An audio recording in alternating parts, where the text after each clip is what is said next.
Just check कीजिए I am live. Is the audio video good to go so we can get started. Audio video सही है क्या बता दीजिए तो हम स्टार्ट करते हैं एमसीक्यू की practice. Have you guys done any MCQ practice? आपकी पढ़ाई कैसी चल रही है? और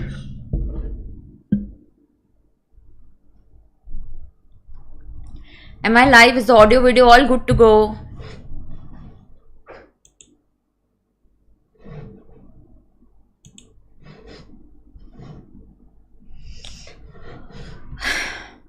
चलो स्टार्ट करेंगे.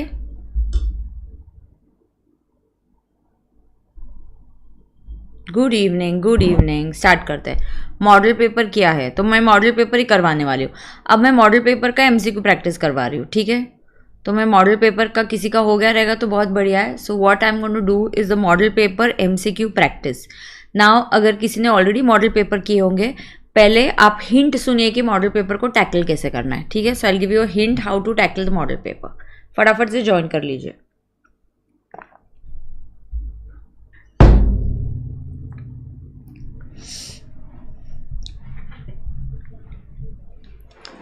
अच्छा, मैं वन डे बिफोर भी लूंगी, लेकिन ऐसे बहुत लंबा या रात भर वाला मैराथन नहीं लूंगी. ऐसा मैराथन मत अटेंड करना. मैराथन जीएसटी का ब्रेन मैपिंग बुक नहीं है बेटा, उसमें अमेंडमेंट्स आए हैं ना, वो नहीं हम डाल पाए.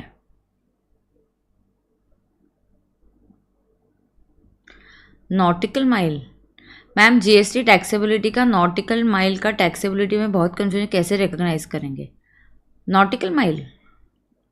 उसमें क्या करेक्शन आया है?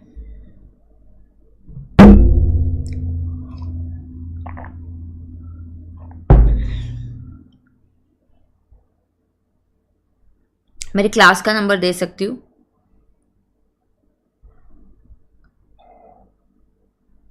हाँ, a day before I will take the class at 6 o'clock. 6:30 को लूंगी. डे बिफोर ले लूंगी. हाँ, डाउट के लिए 8119112653. अभी इनकम टैक्स ले रही हूँ.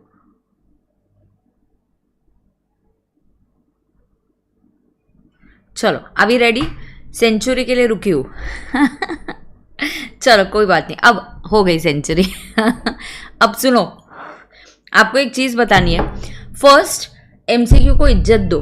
Don't treat it like MCQ of your foundation कि आप पढ़ोगे और आपको ध्यान में आ जाएगा. ये जो एमसीक्यू है ये फाउंडेशन जैसे एमसीक्यू नहीं है. This is MCQ is like a proper problem. So first, MCQ को इज्जत देने का, treat it like a full fledge question, solve it properly. जैसे एक बड़ा 14 मार्क्स का या 15 मार्क्स का क्वेश्चन कैसे होता है, वैसे ही क्वेश्चन समझ के लेना इसको. एमसीक्यू पढ़ते वक्त पहले नीचे के क्वेश्चंस पढ़ लेना, बाद में ऊपर के ये केस सिनेरियो या क्वेश्चन पढ़ लेना. तो पहले नीचे के क्वेश्चंस जो पूछे गए वो पढ़ लेना.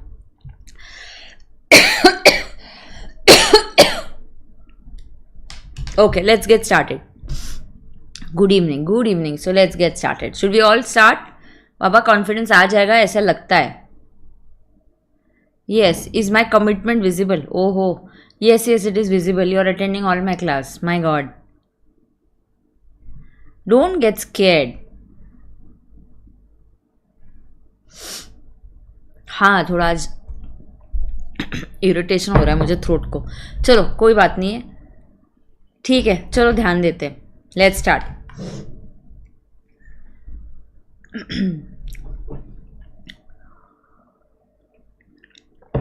क्या बात है.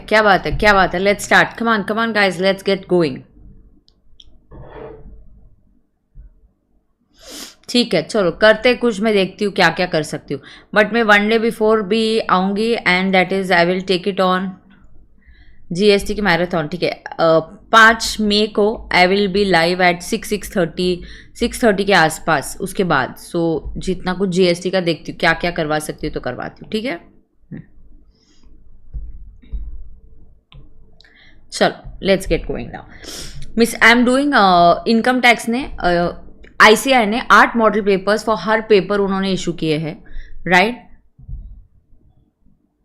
तो इनकम टैक्स ने जो 8 मॉडल पेपर्स किए हैं हर सब्जेक्ट्स के लिए, उसमें से मैं फर्स्ट मॉडल पेपर के MCQ से स्टार्ट कर रही हूँ, ठीक है। Let's get going.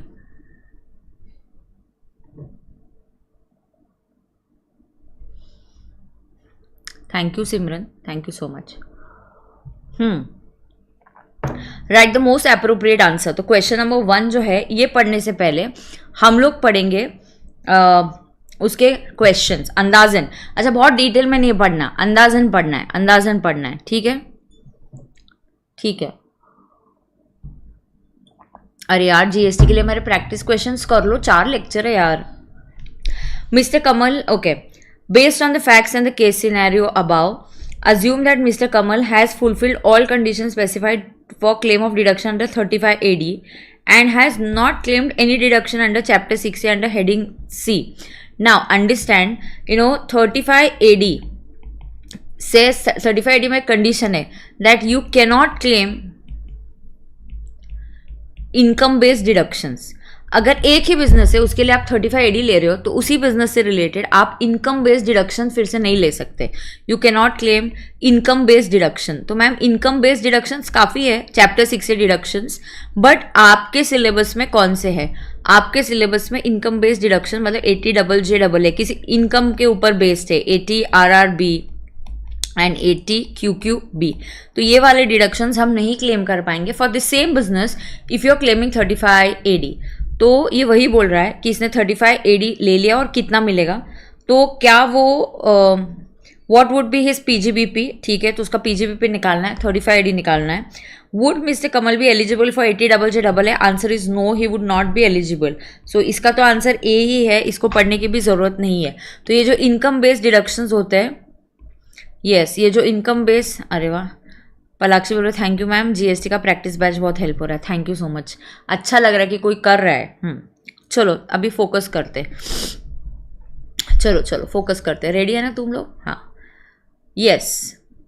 चलो अब ये मैंने बोल दिया तो पहला तो आंसर आ गया। You can not claim income based deductions under 80, ये 3 डिडक्शंस 80JJAA, 80 RRB, 80 QQB, ये आप नहीं क्लेम कर सकते for the same business. So either this और दिस, बट ये 35 AD लेने वाला है, ठीक है, ऐसा क्लियर हो गया। अब देखते हैं 35 AD, तो 2 ही अभी क्वेश्चन करते हैं आंसर। 35 AD निकालना और उसका PGBP का इनकम निकालना है। चलो करते हैं, फटाक से करते हैं।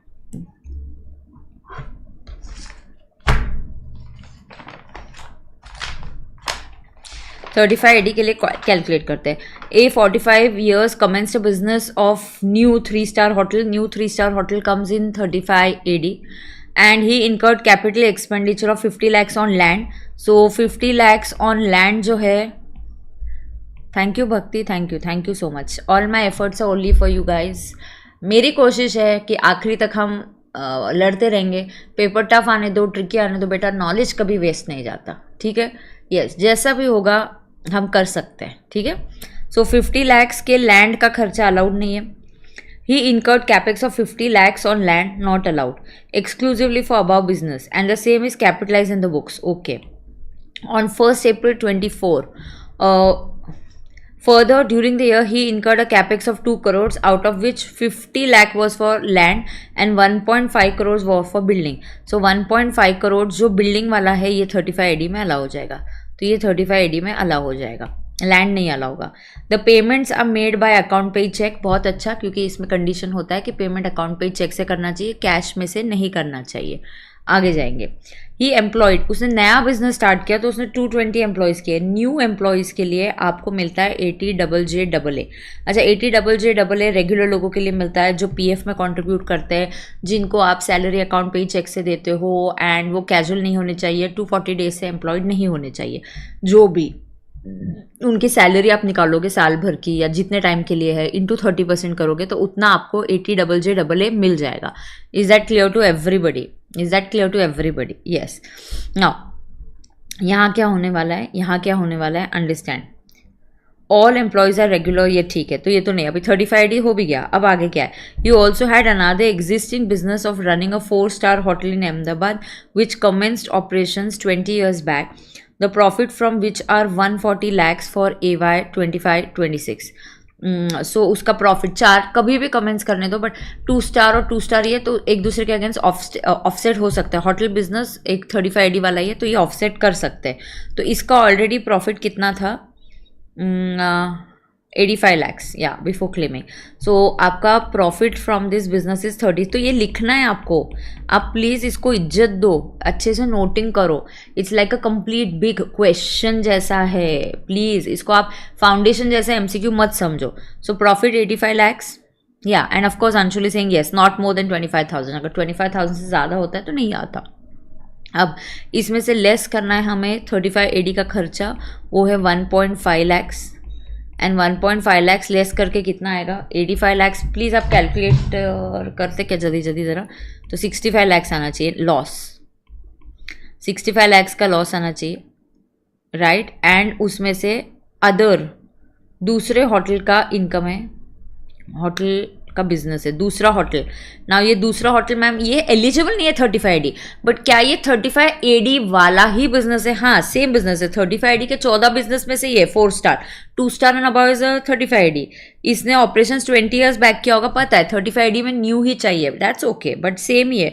और उसका प्रॉफिट 140 लाख से, यस तो उसका प्रॉफिट 140 लाख से, देयरफॉर 140 माइनस 65 75 lakhs। तो आपका पीजीबीपी 75 lakhs है। तो आप पहले लिख के ले लो, देखो आपको पीजीबीपी निकालना था, ये 75 lakhs है, और आपको 35 AD जो है वो 65 lakhs का मिलने वाला है। तो ये दोनों आप नोट कर लो, दोनों आप नोट करो और एक साथ फिर उसको ये करो, एक जगह पे लिख के रखो। हाँ तो चलो 75 lakhs and tick the answer, this is 1.5 lakhs and 75 lakhs। और कोई आंसर मैच करते जाना। यस आगे जाएंगे। क्वेश्चन 2 पढ़ने से पहले हम लोग उसके नीचे के क्वेश्चंस पढ़ेंगे। Residential status of Arvind, okay. Is there any requirement to deduct tax at source under 194 IB on which such rent was payable by Arjun? If yes what would be the amount of TDS? 194 IB जब आप कोई भी rent पे करते हो 50,000 के ऊपर, 50,000 per month, okay, जहाँ पे 5% या भी 2% ऐसा हम TDS कट करते हैं, right. Which of the following statement is correct with respect to advance tax liability? तो एडवांस टैक्स, अरविंद का रेसिडेंशियल स्टेटस, TDS होगा कि नहीं, ये 2 सवाल हमसे पूछे गए, right. So let's read. Arvind is an Indian citizen, Khattam, Indian citizen, wants to file his return of income for the previous year. He required assistance for which he required assistance. इसके लिए वो he has approached you. He has shared the following details relevant to PY 24-25. Mr. Arvind owned a house property. Owned a house property in Bangalore and same was rented out for 65,000 per month. तो उसने rent दिया है to Mr. Arjun. Mister Arvind old house और उसने rent पे दिया है, a salaried employee. He claims that this was the only income. So Arjun एक सैलरीड पर्सन है and he is the payer of rent, and वो रेंट किसको दे रहा है? To mister Arvind. अरविंद का घर है, ही ओन्स अ हाउस एंड उसको इनकम मिल रहा है, वो पेई है। और अर्जुन जो है वो सैलरीड पर्सन है, वो 65,000 पर मंथ के हिसाब से दे रहा है। सो 194 IB is applicable for individual और एचईव जिनका लास्ट ईयर का टर्नओवर 1 CR से ज़्यादा या 50 लाख से ज़्यादा नहीं है। हेलो जो लेट ज्वाइन हुए सबको हाय हेलो, ठीक है। चलो अब he claims that was the only income which he earned during PY 24-25. However, you also sought for his bank statement. Now आपने उसका बैंक स्टेटमेंट भी मांगा है। Now there is a credit of 23,975। एक मिनट, प्रति कभी सवाल नहीं आंसर करूँगी, जो भी क्वेरीज है आखिरी में, प्लीज़ आखिरी में, फ्लो नहीं बिगाड़ेंगे। आखिरी में मैं रुकूंगी, आपकी जो भी क्वेरी सॉल्विंग है करूँगी, ठीक है। There is a credit of 23,975 of income tax refund which includes interest. So interest तो मेरे काम का है, interest on income tax refund वो मैं लिख के लेती हूँ, कहीं इनकम लेकिन पूछा नहीं है तो शायद लगेगा ही नहीं। On 15th August the bank statement showed a credit of 55 which he claimed to be received as a gift from his grandchildren on his 60th birthday. ओहो, तो अब ये 60th बर्थडे है।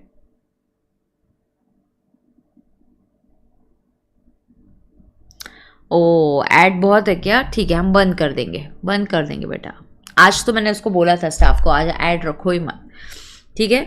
अब देखो उसका 60th बर्थडे भी है, तो 60th बर्थडे भी है।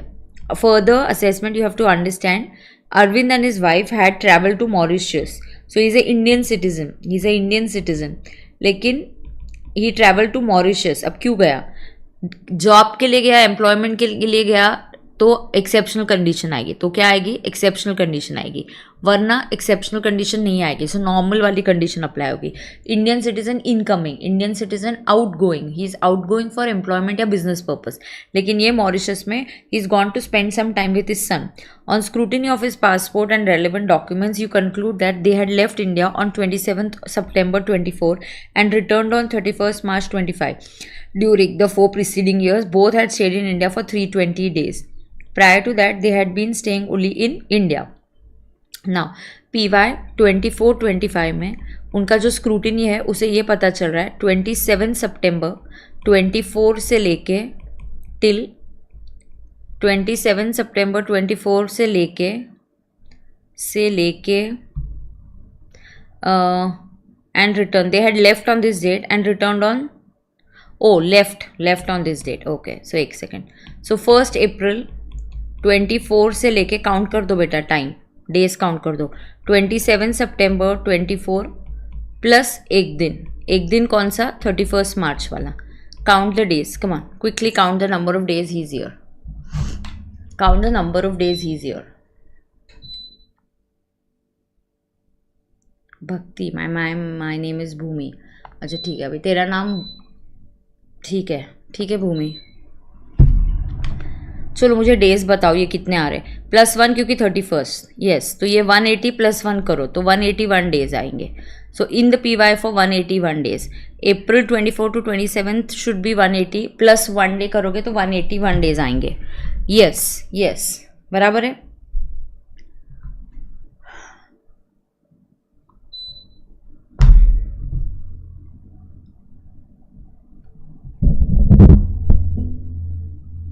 यस, तो in India in the PY, ये इंडियन सिटीजन है, कोई एक्सेप्शन नहीं लगेगा। In India in the PY for 182 days और मोर, तो नहीं है, ये भी सेटिस्फाई नहीं हो रहा है। दूसरा, in India in the PY for 60 days और मोर एंड 365 डेज और मोर, बट 365 डेज और मोर भी नहीं है, so he will become an NR। तो answer is he is an NR। अब ये NR है तो बता दूं एक बात, ये NR है तो ये, लेकिन सीनियर सिटीजन के बेनिफिट इसको नहीं मिलेंगे। रेसिडेंट, ये याद रखो, ये ICAI की फेवरेट, ये हमेशा उनका ट्रैप है।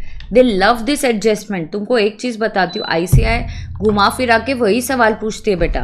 तो क्या होता है ना, आप NR है और आप 60 ईयर्स के, तो आपको सीनियर सिटीजन नहीं माना जाता है। रेसिडेंट हुज 60, रेसिडेंट हुज 80, उनको हायर BL मिलता है, इनको नहीं मिलता है NR को। तो ये अगर NR बन गया ना, ठीक है। अब is there a requirement for rent paid by Arjun? TDS cut कौन करता है? बाय अर्जुन। तो यहाँ पे लिखेंगे, तो यहाँ स्टेटस हो गया NR। अब इसका आंसर लिखेंगे, इसका आंसर क्या है? No, Arjun is the payer. Okay, ये रेंट पे कर रहा है, एंड किसको पे कर रहा है? हमारा असेसी कौन है? अरविंद, एंड अरविंद NR बन गया। 194 IB is applicable only if the payee is resident. 194 IB is applicable only if the payee is resident.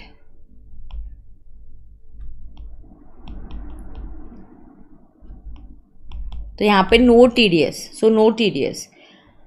No वाले आंसर दो ही है। No, there is no requirement to deduct since Arjun is a salaried employee. ना, payer को तो cut करना है, pair deduct करता है। तो पेयर कौन है? पेई कौन है? आराम से करो, तुम ऐसे शांति से किया करो। No, there is no requirement to deduct TDS at source under 194 IB since Arvind payee है, payee is NR, therefore there is a no need to deduct TDS। Is that okay? Yes. आगे NR है इसलिए नहीं करना। Which of the following, अब advance tax से related एक बात है, अगर सीनियर सिटीजन है and if they do not have PGBP income, उनको एडवांस टैक्स एप्लीकेबल नहीं होता। बट क्या अरविंद इस केस में सीनियर सिटीजन करके क्वालिफाई करता है? Answer is no, because he is a NR। आपको सीनियर सिटीजन क्वालिफाई करने के लिए एज भी है और आपका रेसिडेंट होना भी ज़रूरी होता है। सो इसका इनकम कितना है? NR है ये NR, इसलिए उसका इनकम दिया है उसको इनकम मिल रहा है, उसके अकाउंट में सिर्फ 4,000 का कुछ इनकम टैक्स रिफंड आया, तो उसका इनकम ये है, इनकम टैक्स का refund 5775 and it showed a credit of 55। उसको गिफ्ट मिला ग्रैंड चिल्ड्रन से, वो भी एग्जाम्प्ट हो जाएगा। तो gift from grand children is exempt. तो बेटा उसको और कोई इनकम नहीं है, उसको और कोई इनकम नहीं है। एंड ये तो उसने रेंट पे दिया है, उसको रेंटल इनकम आ रहा है of course. Arvind is the pay, उसको इनकम मिल रहा है 65,000 into 12।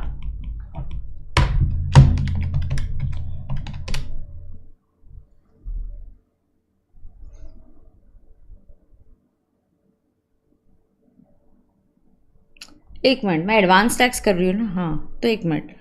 Advance tax liability does not arise, तो answer of course advance tax liability arise होगा क्या, नहीं अराइज होगा। तो advance tax liability will arrive, shall arise, या इसको लगेगा बिकॉज इसका रेंटल इनकम ही देखो, ये एनआर है। अब इसका इनकम कितना है, और उसमें से ऑफकोर्स मैम टीडीएस तो पेयर डिडक्ट करता है ना, हाँ पेयर ही डिडक्ट करेगा, एग्जैक्टली गुलनाज, पेयर ही डिडक्ट करेगा। एक मिनट, इसका income rental income 65 into 12 is coming to 780 plus other income. यार तो इस पे टैक्स आना ही है, डोंट कैलकुलेट। क्या इस आपको लग रहा है देख के कि क्या इसका टैक्स 10,000 से ज़्यादा होगा? 10,000 और मोर होगा तो आपको एडवांस टैक्स लगता है क्या? हाँ। So advance tax liability will arise since tax liability is not less than 10,000। 10,000 से कम नहीं है तो एडवांस टैक्स लायबिलिटी आएगी, बराबर है। गुलनाज तो यहाँ से देखेगी, ये अर्जुन अरविंद एनआर है, जब पे एनआर होता है TDS is not applicable. Arjun salaried person है, वो पेयर है। हमारे केस में हम सब अरविंद के बारे में बात करें, अरविंद को रेंट मिल रहा है, अगर वो एनआर है तो उसका टीडीएस कट नहीं होगा 194 आईबी में। सेकेंड एमसीक्यू फिर से बताओ, बता रही हो ना, ऐसा क्या करते हो तुम, पेयर और पे में क्यों कंफ्यूज होते हो? आंसर देखो, अरविंद सैलरीड पर्सन है, हम जिसके लिए क्वेश्चन सॉल्व कर रहे हैं वो अरविंद है। अरविंद को रेंट मिल रहा है, ही is the receiver of rent.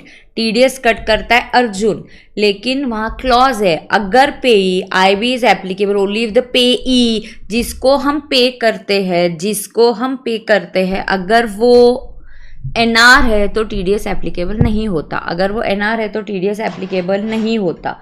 Is that clear to everybody? अगर वो एनआर है तो टीडीएस एप्लीकेबल नहीं होता। क्या सेकंड एमसीक्यू क्लियर हो गया है? क्या सेकंड एमसीक्यू क्लियर हो गया है?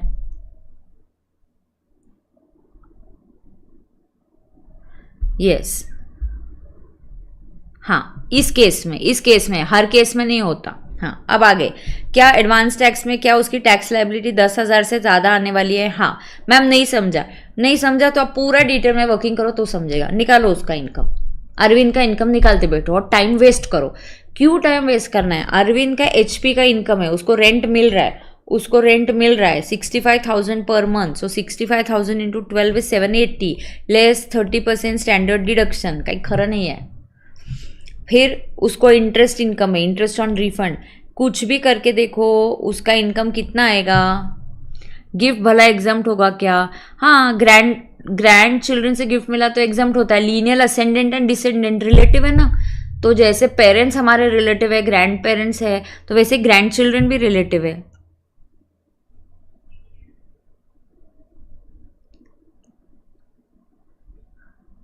समीक्षा किसी और सेक्शन में मेंशन है कि अभी ऐसे मुझे याद नहीं आ रहा है। अब तो बेटा इसका आप टैक्स लायबिलिटी निकालो 780 का। ऐसे टाइम मत स्पेंड करो तुम। 780 का 30% माइनस करके ये 70% आपको 546 स्टैंडर्ड डिडक्शन माइनस करो 546। बेटा 5,46,000 पे 10,000 से ज़्यादा ही टैक्स आएगा। हाँ, एडवांस टैक्स आप रेसिडेंट हो या एनआरओ सबको टैक्स एप्लीकेबल है। सिर्फ रेसिडेंट अगर आप हो और आप सीनियर सिटीजन हो और आपको पीजीबीपी इनकम एप्लीकेबल नहीं है तो आपको फिर एडवांस टैक्स की प्रोविजन एप्लीकेबल नहीं है, वरना आपको एडवांस टैक्स की प्रोविजन एप्लीकेबल हो जाएगी। ये वीडियो पब्लिक ही रहेगा।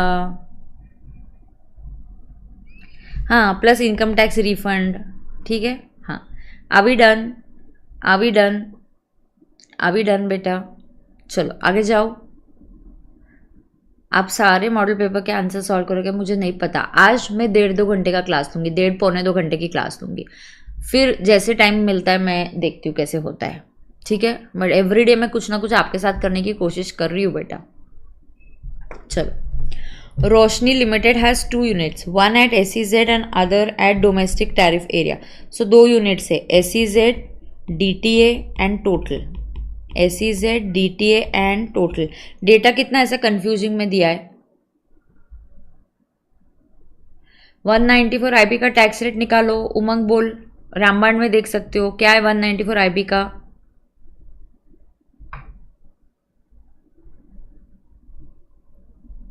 चलो रामबाण ओपन करो, चेक करो 194 IB का टैक्स रेट क्या, आप बताओ।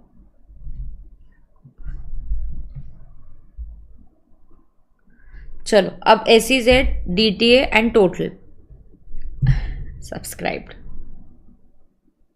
yes you can, yes thank you for subscribing, yes you can subscribe to my channel, yes you can, you should rather, है ना। Roshni limited has 2 units, one at SEZ and yes it is 5% और 2%, it is 5% और 2%। अभी 1 अक्टूबर के आगे 2% है। हाँ, और जब मैम रेट 5 और 2% होता है तो तब क्या करेंगे, तब क्या करेंगे ओल्ड 1 अक्टूबर से पहले 5% लगाएंगे, 1 अक्टूबर के बाद 2% लगाएंगे। डेट नहीं है तो लेटेस्ट वाला रेट यूज करेंगे। ओके ओके, चलो अब देखेंगे SEZ, DTA एंड टोटल। अब क्या क्या दिया है। The unit in SEZ was set up and started manufacturing on 12th May 2000। SEZ नहीं चाहिए, unit in DTA started from 15 जून 2018। तो 15 जून 2018 में आपने चालू किया है। MCQ को इज्जत दो, प्रॉब्लम के जैसे लिखो, हवा में मत करो, प्रॉपर हम प्रॉब्लम कैसे करते वैसे सॉल्व करो। तो ये स्टार्ट हुआ है 15 जून 2018 को, माने PY 18-19। Yes ma'am, is gift fully exempt? Yes, if gift is up to 50,000 it is fully exempt, and if it is above 50,000 it is fully taxable। okay है क्या। हाँ, आगे जाएंगे। अब 18-19 में हुआ है तो कितने साल हो गए इसको वो देखना पड़ेगा।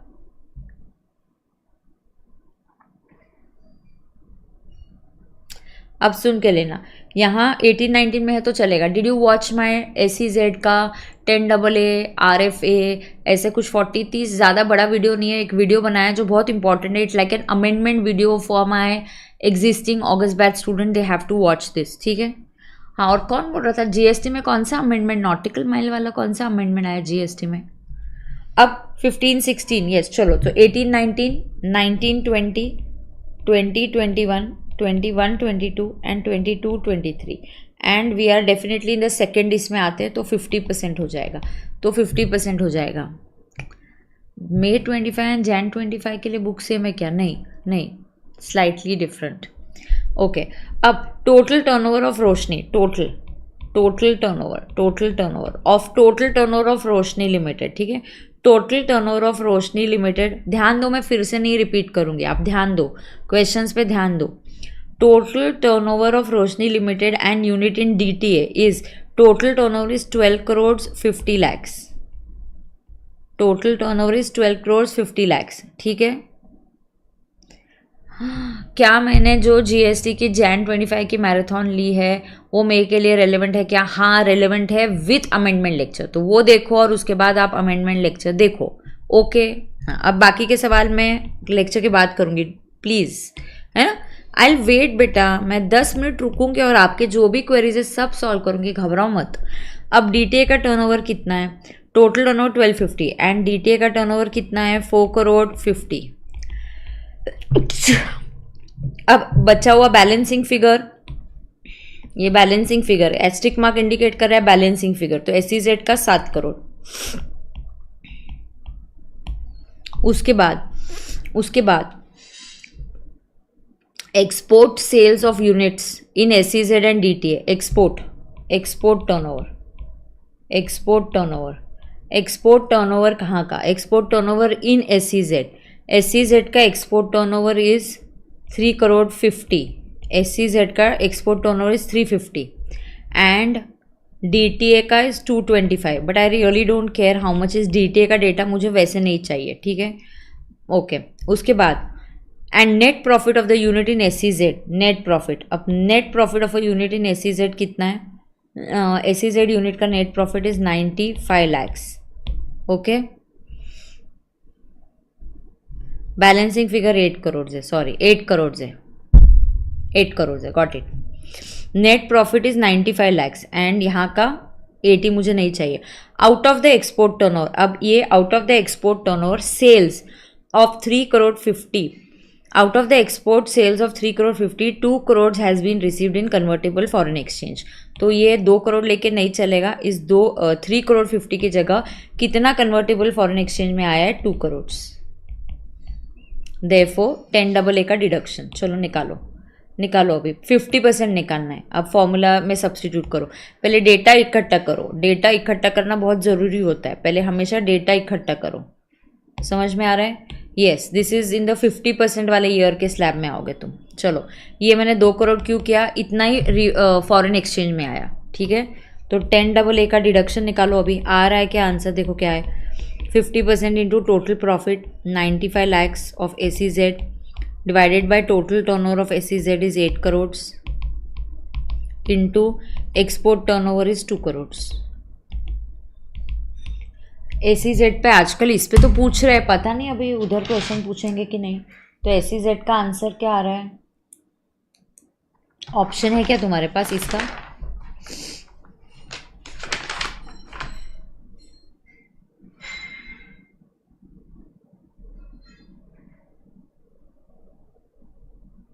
$1187,500, okay, so 1187,500, so that is option C। आगे जाएंगे, so this is the SEZ question। next is tax calculation है, सिंपल है, तो एक MCQ एक पेपर सॉल्व हो गया। आगे जाएंगे तो आधा घंटा लगा मुझे, 32 मिनट्स और एक करेंगे, तो बीच बीच में तुम्हारे सवाल जवाब। हाँ, सो आपको MCQ में भी लगेगा ही ना बेटा। आप टाइमिंग देखो ना, 100 मार्क्स के लिए हमारे पास 180 मिनट्स है, तो 100 marks divided by, so 100 marks के लिए आपके पास 180 मिनट्स है। तो MCQ अगर ये 15 मार्क के हैं, ठीक है, और MCQ को थोड़ा इज्जत देना पड़ेगा तुमको।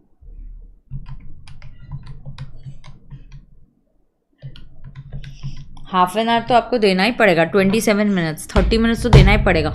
Income tax takes more time as compare to GST, okay ना। चलो, सो आंसर C है।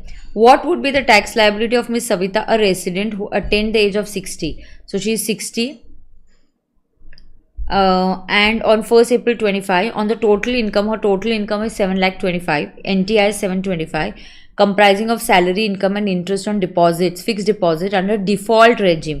तो आपको default regime में निकालना है, या ये देखने के लिए दिया है कि हमको रिबेट लगेगा क्या नहीं मिलेगा, उसके लिए कॉन्सेप्ट दिया है, क्योंकि बैक में है, ठीक है।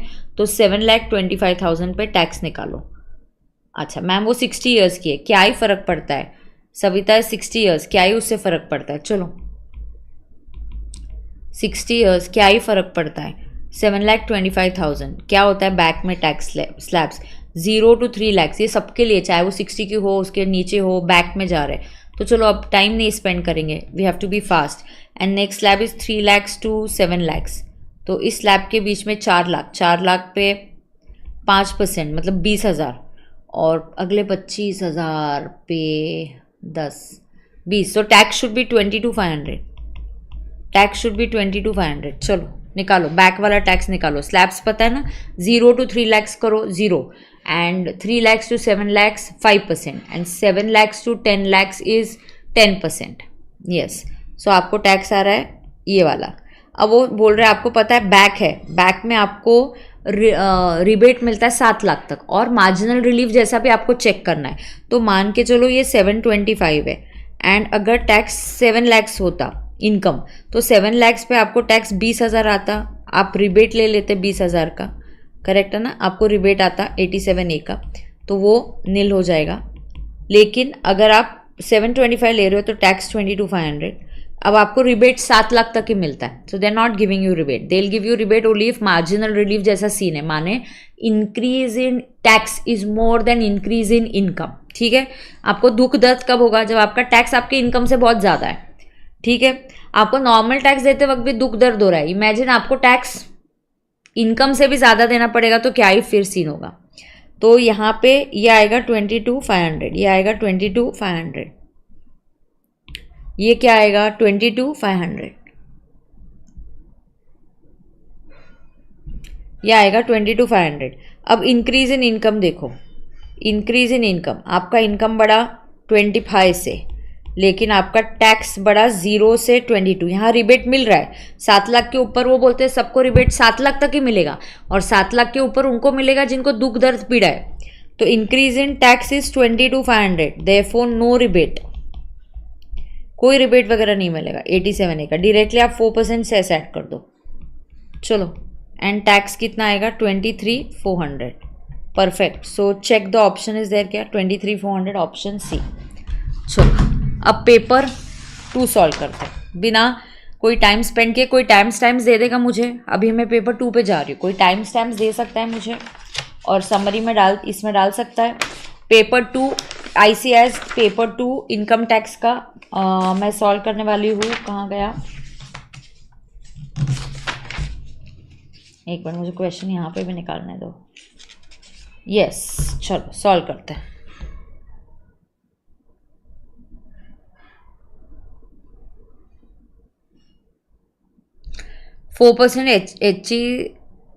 HEC नहीं होगा क्या, लिया ना, फिर 23,400 कैसे आया 4%? हाँ, सेस पहले नहीं ऐड करेंगे क्योंकि यहाँ तक प्रॉब्लम है ना, ये मार्जिनल रिलीफ का वर्किंग नहीं करते क्या। बाप रे, गुन्नाज रिबेट क्यों नहीं मिलेगा, इसलिए नहीं मिलेगा because income is more than increase in tax.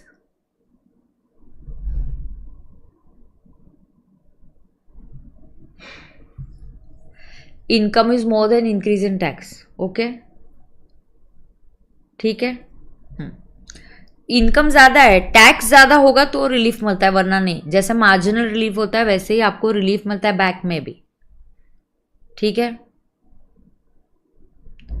ठीक है, देखो आप इनकम लो, 7,13,000 इनकम होती है अगर, 7,13,000 अंडर बैक तो कैसे वर्किंग आता, लो 7,13,000 आता, तो क्या होता 713 पे टैक्स निकालो बैक वाला। चलो जल्दी देख लो, आप एक प्रैक्टिस करो, मैं अगले क्वेश्चन पे जाना है मुझे। हाँ, 713 पे टैक्स निकालो, 115 बैक वाला।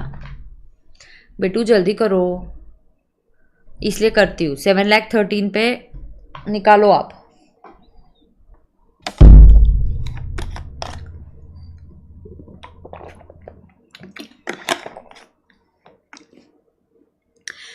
ऐसे कुछ बच्चे हैं जो एग्ज़ाम के बाद मुझे मैसेज करना, अगर आपका यूट्यूब चैनल है, कोई करता होगा, अगर यूट्यूब चैनल होगा किसी का और आप मेरे स्टूडेंट हो, तो आप एक बार मुझे सिर्फ मैसेज करना, अभी नहीं, आपके एग्ज़ाम्स के बाद। So tax 115 back and that is 7,13,000, so tax is coming to 21,300. now what should you do, compare 7,13,000 with 7 lakh, क्योंकि टैक्स पेयर्स ने क्या बोला, रिबेट 7 लाख तक ही मिलेगा, 7 लाख के ऊपर रिबेट नहीं मिलेगा। तो 7 लाख पे टैक्स बैक में 20,000 आता है, और रिबेट कितना होता है, टैक्स और 25,000 विच एवर इज लोअर, तो मुझे रिबेट मिलता है 87A का 20,000, ये नील हो जाता है। अब 7,13,000 पे टैक्स 21,300, लेकिन अब तुम रिबेट नहीं दे रहे तो 21,300 होएगा, फिर एसएससी को दुख दर्द पीड़ा होगा। इंक्रीज इन इनकम, आपका 7 लाख से इनकम कितने से बढ़ा, 13,000 से, but there is increase in tax.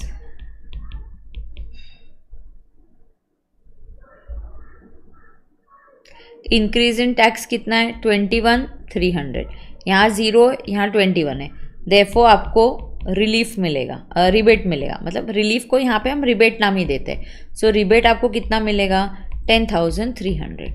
तो यहाँ लिखेंगे 10,300, टैक्स आएगा आपका 13,000, और उस पर आप ऐड करोगे 4% HEC।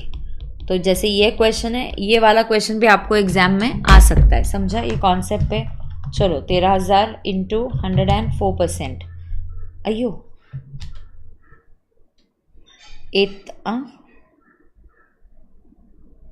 8,300. Sorry, my calculation is going bonkers. 8,300. Sorry. सही है अभी?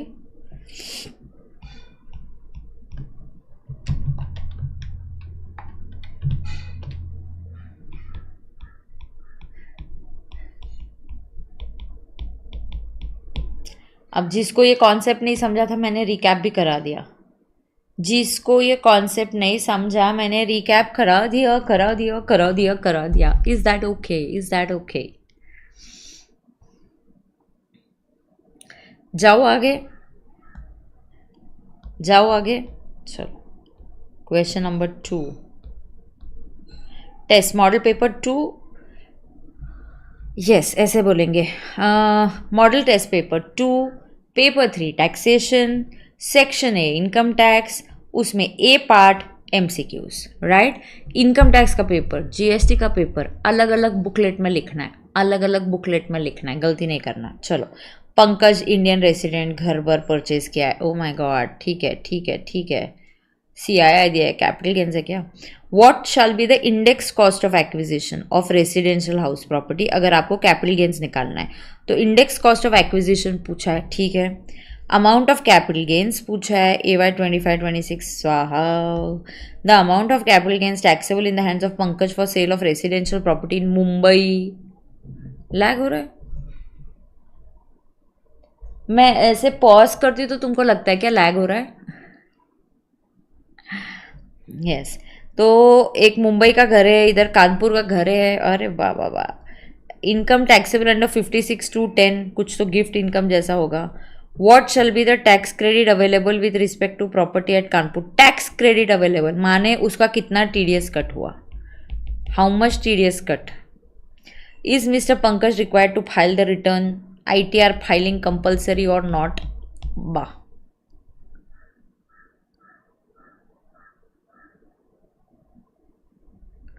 सुमित को क्या हो गया? Yes. Are we all done? 8,300 कैसे आया? ओके. यश 8,300 कैसे आया? रुक जा. 8,300. ओ बाबा उधर जाओ अभी. तो कितना पीछे से देख रहा है क्या? किधर है?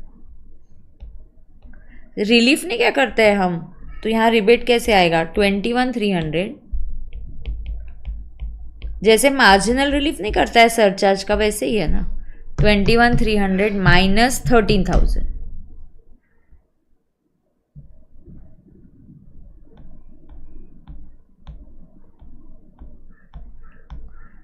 चलो क्वेश्चन 2. चला चिरंजीवी इतना आगे पहुंच गया. चलो मॉडल टेस्ट पेपर 3 पे पहुंच गई मैं. हाँ. Mister Pankaj an Indian resident. Okay. Pankaj an Indian resident purchase a residential property at Kanpur. खरीदा है उसने फॉर परचेज. तो चलो डायरेक्टली परचेज तो कानपुर में है. इसका डेट देखना. अगर डेट ऑफ ट्रांसफर अगर date of transfer is before. Okay. The transfer is happening when transfer is before. क्या बोलते हैं? Transfer is happening before. Transfer is before 23 जुलाई 24. Then we will do what. फिर अपन क्या करेंगे? इंडेक्सेशन. तो अपन क्या करेंगे? इंडेक्सेशन करेंगे. So if transfer is before 23 जुलाई 24 तो हम क्या करेंगे? इंडेक्सेशन करेंगे. Is that clear to everybody? Okay. Yes. अब देखेंगे कानपुर का घर उसने बेचा कब. देखो ओवरऑल पढ़ेंगे. Purchase residential house property fair value दिए है. स्टैम्प ड्यूटी क्योंकि बिफोर है. फिर Pankaj entered into an agreement with Gyan. वो एडवांस फोरफिटेड है. Gyan did not pay for on 10th May 24 he sold the house at Kanpur. Okay. So Kanpur house sold on 10th May 24. देखो पहले तो इंडेक्सेशन मिलेगा क्या? हाँ इंडेक्सेशन मिलेगा. अब इसका परचेज कब किया है? ये कानपुर का घर मैंने परचेज किया है before 31 1st April 2001 and immovable property जब हम परचेज करते हैं बिफोर 31st April 2001, ध्यान से पढ़ो, अब 2 मिनट कुछ पढ़ लो।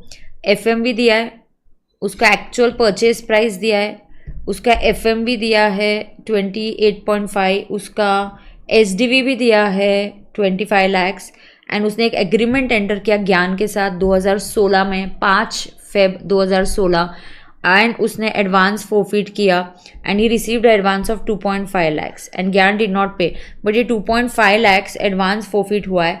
बट ये AY 15 अगर एडवांस फोरफिटेड की 2 चीज़ें होती हैं,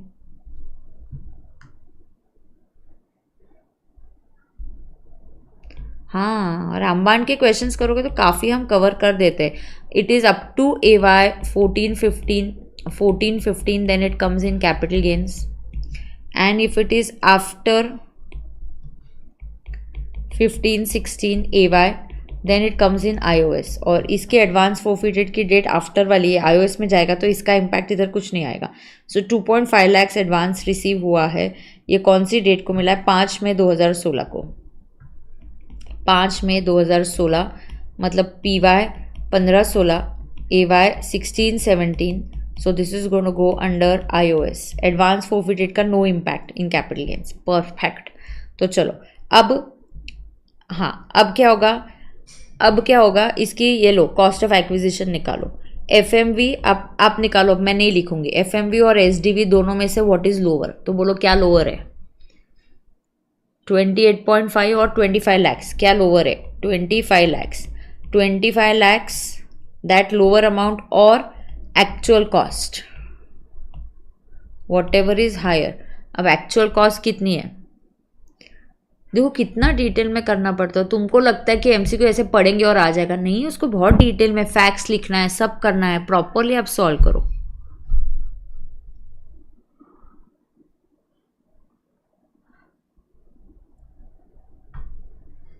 खुशबू wait, I need to clarify that, I can't tell the answer like this, just wait. तो रुक जा जरा, लेक्चर के बाद पूछ। फर्दर ही परचेज 2 रेसिडेंशियल, वो जाने दो। अब he received an amount of, घर कितने में खरीदा है? 20.5। चलो, so actual cost whichever is higher 20.5, तो what is higher? 25 lakhs cost है, 25 lakhs। चलो उसका इंडेक्सेशन करो, 25 lakhs डिवाइड बाय 100 इंटू 363। चलो tell me the index cost.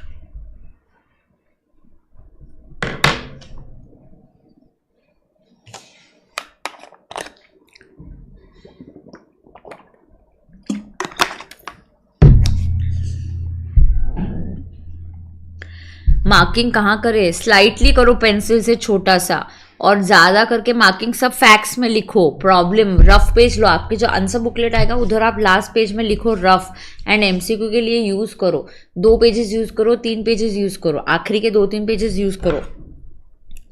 90,75,000 advance forfeited का इम्पैक्ट कैपिटल गेन्स में नहीं आएगा, it will go under IOS। सो क्या ये आंसर दिख रहा है आपको? 90,75,000। सो 90,75,000 है। अब amount of capital gains chargeable to tax in the hands of Pankaj for sale of residential property in Kanpur. अब उसके लिए क्या किया? कैपिटल गेन्स आएगा, बट उसने ना घर बेच के नया घर भी खरीदा है, तो कैपिटल गेन भी निकालना पड़ेगा और एग्जम्पशन होगा तो वो भी देखना पड़ेगा। अब Pankaj sold the house for 1.5 crore, actual sale is 1.5। हाँ, MCQ ऐसे ओरली मत करो, आखिरी आंसर बुकलेट आती है ना, उसके आखिरी के 3-4 पेजेस रफ फॉर MCQ बोल के सॉल्व करो। MCQ बिगनिंग में मत करो, बिगनिंग में GST या इनकम टैक्स जो इजी है, जो आपका फोटे है वो सॉल्व करो, फिर MCQ करो और फिर बचा हुआ पार्ट करो। GST कर रहे हो तो जल्दी कंप्लीट होगा, GST से पेपर स्टार्ट करो, इनकम टैक्स को थोड़ा टाइम लगेगा। अब एक्चुअल सेल 1.5 है, SDV 2 CR है। Further he purchase 2 residential house, तो उसने 2 घर खरीद रहा है। अब गेन अगर 2 CR से कम है तो आप 2 घर ले सकते हो 54 में, हाँ ले सकते हैं। उसने एक घर दिल्ली में लिया और एक मुंबई में लिया for 54 lakhs each, on 28th September 25. Mr. Pankaj has no other income during PY 24-25. The due date for filing the return is 31st July. लेकिन इसने 31st जुलाई के बाद खरीदा है तो एग्जाम्शन नहीं मिलेगा. ऐसा कुछ नहीं दिया है कि उसने कैपिटल गेन डिपॉजिट स्कीम में पैसे डाले, कुछ नहीं दिया है. सो नो एग्जाम्शन, उसको एग्जाम्शंस ही नहीं मिलेंगे. तो उसको एग्जाम्शंस ही नहीं मिलेंगे बिकॉज उसने घर रिटर्न के बाद खरीदा है. अब सेल कंसिडरेशन निकालोगे तो इंडेक्स कॉस्ट तो यहाँ किया ही है. देखो ये सब लिखा हुआ होना चाहिए. बाय चांस आपका कैपिटल गेन टैली नहीं हुआ, आपको यहाँ ट्रायल एरर. देखो एक आप कैपिटल गेन टैली, अब कैपिटल गेन निकालोगे. कैपिटल गेन के लिए हम क्या देखेंगे? सेल. एक्चुअल सेल क्या है? 1,50,00,000. फिर उसके बाद हम उसका क्या करते हैं? 110%. तो बेटा 1,50,00,000 का 110% होगा 1,65,00,000. फिर हम इसको कंपेयर करेंगे एसडीवी से जो 2 CR है. Is SDV still higher? Yes. Therefore sale होगा 2 crores और इंडेक्स कॉस्ट करोगे 90,75,000. चलो 90,75,000. तो आपका जो गेन है, आपका गेन 2 CR से कम आ रहा है. 1,09,25,000. Could I actually invest in 2 houses? Yes, but मैं एग्जाम्शन इसलिए नहीं ले रही हूँ क्योंकि इन्वेस्टमेंट आपने ITR की डेट के बाद किया. क्योंकि इन्वेस्टमेंट आपने ITR की डेट से बाद किया. निखिल मैम आपने SPC छोड़ दिया क्या? सच है क्या? अभी तो ऐसा कुछ नहीं है, ऐसे हमारा चल रहा था. बट वेट, कुछ होगा तो मैं अनाउंस करूंगी. जब तक मैं कुछ ऑफिशियली अनाउंस नहीं कर रही हूँ आप रूमर्स पे बिलीव मत करना. जब तक मैं कुछ भी ऑफिशियली अनाउंस नहीं करती हूँ आप रूमर्स पे बिलीव मत करना. Don't believe. I will announce it officially on Instagram, on Telegram if there is something like that. Okay? Yes.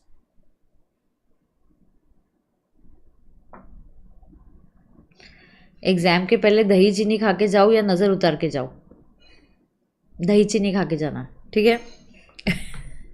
तो ये आंसर है क्या? चलो 1,09,00,000. परफेक्ट. अब capital gains in the hands of Pankaj for sale of residential house in Mumbai. अब मुंबई के घर का क्या सीन हो गया? अब मुंबई का घर तो मुझे लगता है शॉर्ट टर्म ही होगा. मुंबई का घर उसने खरीदा है, मुंबई हाउस.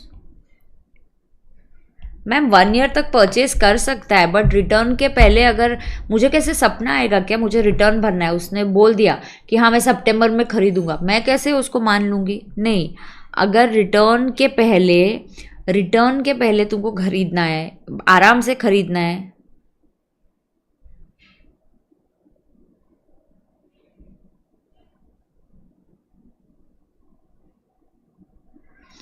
ओके सुनो, रिटर्न के पहले अगर मुझे घर नहीं लेना है तो इन्वेस्टमेंट करके कैपिटल गेन डिपॉजिट स्कीम में तो डालना पड़ता है. चलो ध्यान दो. अमित लैग नहीं हो रहा है? सच्ची में लैग हो रहा है? क्यों आपको लग रहा है लैग हो रहा है? सच्ची लैग हो रहा है? हो गया, लैग हो गया. अरे लैग नहीं हो रहा है, मुझे भी लगा लैग हो गया. मैं ऐसे पॉज कर गई ना, तुम्हारे कोई चैट से पॉज कर गई यार. चलो मैं अभी ऐसे पॉज नहीं लेने वाली हूँ लंबा वाला, तो आपको मुझे भी लगा लैग हो रहा है.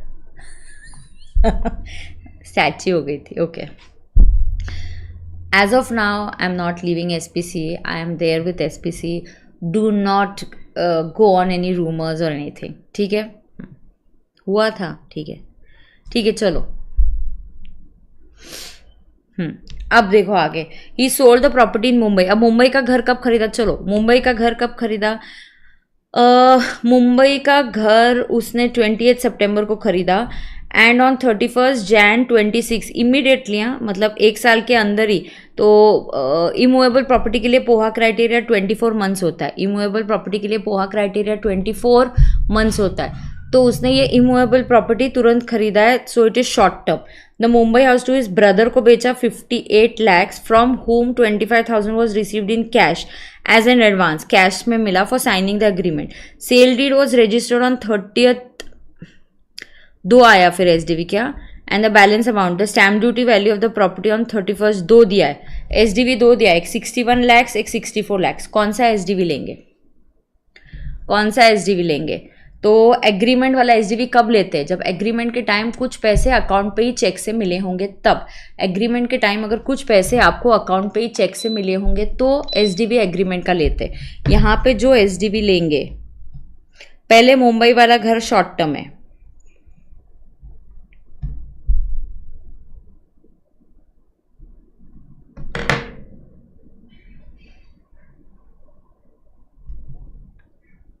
नहीं मुझे तो यहाँ लैग का कुछ नहीं आ रहा।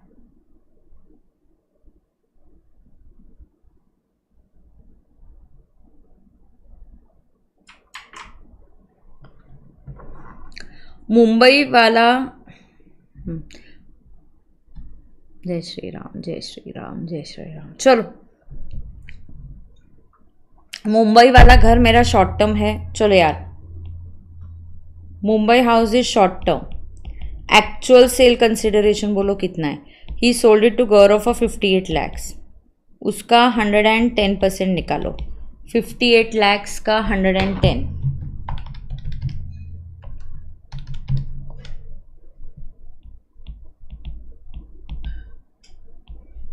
63,80,000, ठीक है। अब SDV कौन सा लेंगे? SDV रजिस्ट्रेशन की डेट का लेंगे, क्योंकि एडवांस आपको कैश में मिला है। रजिस्ट्रेशन का मतलब हम 63 lakhs लेंगे। कितना? 64 lakhs लेंगे। ओ 64, तो is SDV higher? Yes, so SDV will be treated as the sale consideration. ये हो जाएगा, तो आपका सेल आएगा 64 और आपका मुंबई घर का कॉस्ट कितना है? This is short term Mumbai.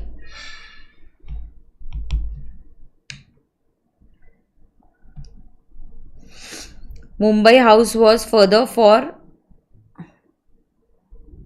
each 57 lakhs each, so 57 lakhs. चलो, therefore STCG 64 minus 57, 7 lakhs. Do you have an option of 7 lakhs there? 7 lakhs. आगे जाएंगे। Rishabh, I have had my coffee with the class only, I had my coffee. तू कैसा है?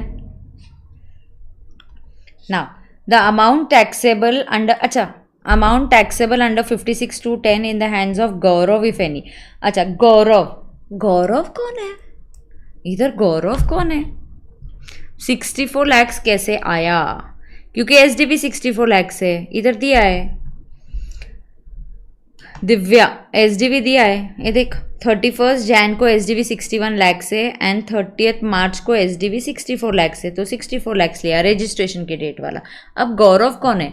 और गौरव के hand में 56(2)(10 क्यों आ रहा है? Because there is inadequate purchase. Yes, so in the hands of Gaurav,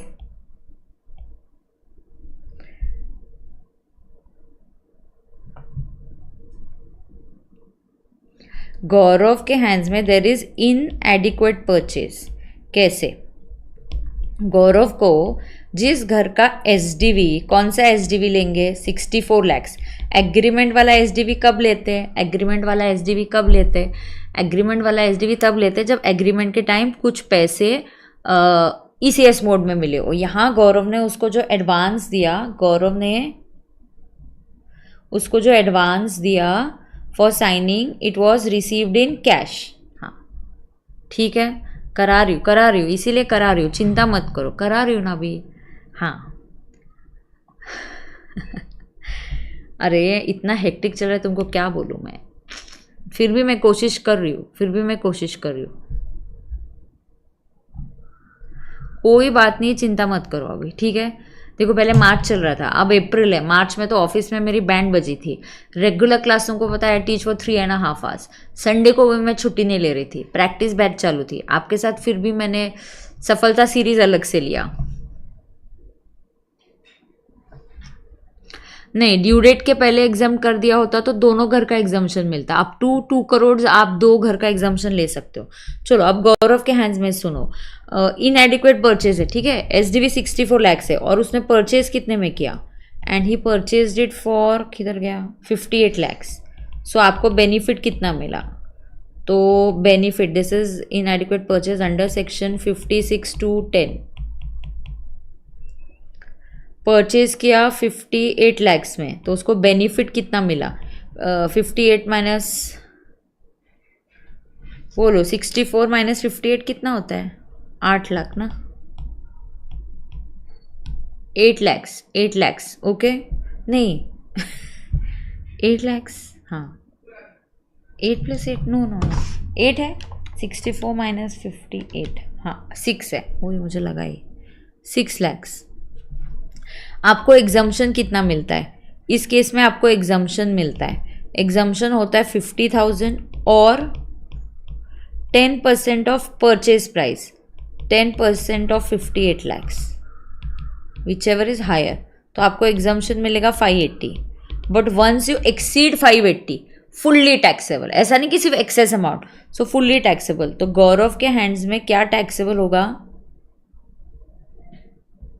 6 lakh, fully taxable, 6 lakh income आएगा, फुल्ली टैक्सेबल, ठीक है। अगर शॉर्ट टर्म होता है तो रेट कैसे निकालेंगे? नॉर्मल, नॉर्मल रेट होता है, ये शॉर्ट टर्म वाला नॉर्मल रेट में जाता है, ठीक है।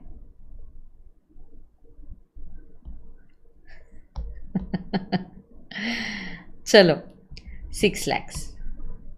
What shall be the tax credit available with Pankaj with respect to sale of Kanpur? Kanpur का घर कितने में बेचा? कानपुर का SDV 2 CR है और उसका सेल प्राइस 1.5 CR है। So TDS is applicable if it is sold above 50,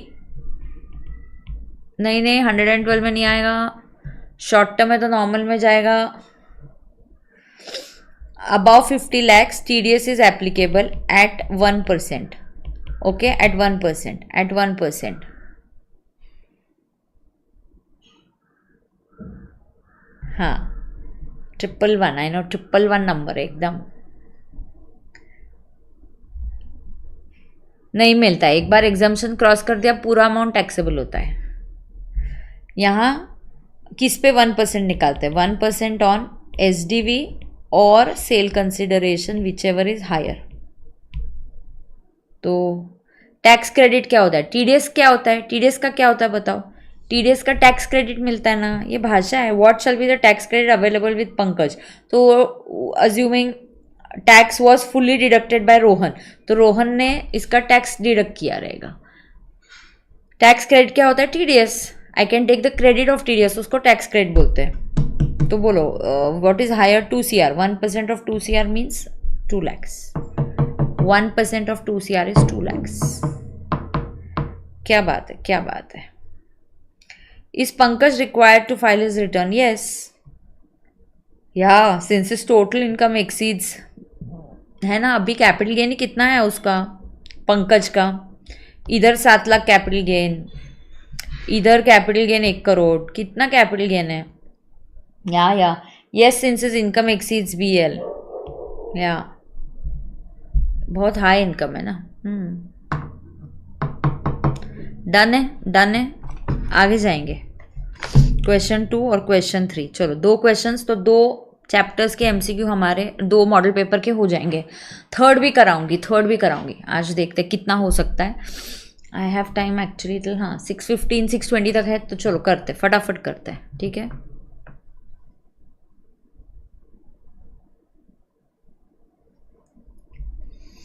आप अकाउंट्स कब से पढ़ोगे? आपका अकाउंट्स का पेपर कब है? फर्स्ट डे कब है आपका अकाउंट्स का?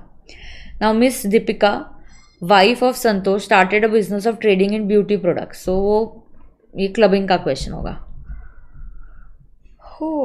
और ये टैक्स कैलकुलेशन का क्वेश्चन है, ठीक है। कल मेरा दिन भर क्लास है, वो रेगुलर बैच को मैं एक दिन भी छुट्टी नहीं दे सकती, वाह वाह वाह। तो कल मैं वहाँ पे एक्स्ट्रा लेने वाली हूँ। 3rd मई को है, ठीक है, 3rd मई को है, तो आज 26 है। आप अकाउंट्स फिर कब से पढ़ना चालू करोगे? अभी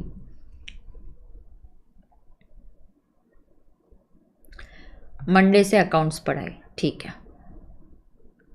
29 से, 29 क्या है? मंडे है क्या? आज 26, 27, 28, ठीक है, ठीक है। Miss Deepika, wife of mister Santosh, started a business of trading in beauty products on 15th, तो उसने स्टार्ट ही 15 जुलाई को किया है। 15 जुलाई 2024 उसका फर्स्ट डे है। तो ये उसका बेटा फर्स्ट डे ऑफ बिजनेस है, first day of business. She invested 5 lakhs on 15th April out of gift receive from husband. Similar question मैंने एमसीक्यू में अगर प्रैक्टिस बैच के कुछ बच्चे होंगे तो सेम करवाया था। तो हस्बैंड ने 15 जुलाई को पूरा 5 लाख दिया और उसने बिजनेस 5 लाख को, हस्बैंड टोटल उसका कैपिटल 5 लाख को भी 15 जुलाई को टोटल कैपिटल भी 5 लाख है, और ये पूरा कैपिटल उसने हस्बैंड से ही लिया था। तो पूरा प्रॉफिट क्लब होगा, पूरा प्रॉफिट क्लब होगा। Mr. Santosh, okay, out of gift received from her husband, she invested 4 lakhs out of her own. Oh, on the same day. किया है. Sorry, +4. Sorry. I read the question. घाई में. I didn't read it completely. Sorry. So trading in the business, she invested 5 lakhs in the business, so 9 lakh. She earned a profit of 9. तो बोलो कितना club करेंगे?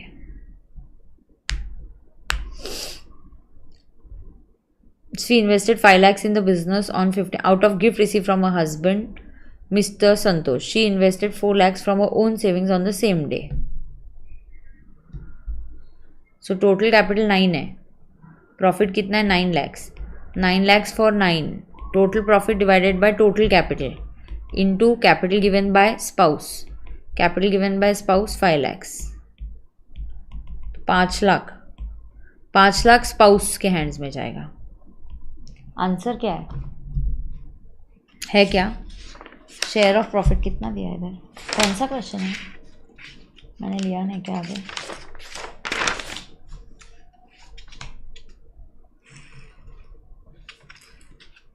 बोलो answer क्या है? B है क्या?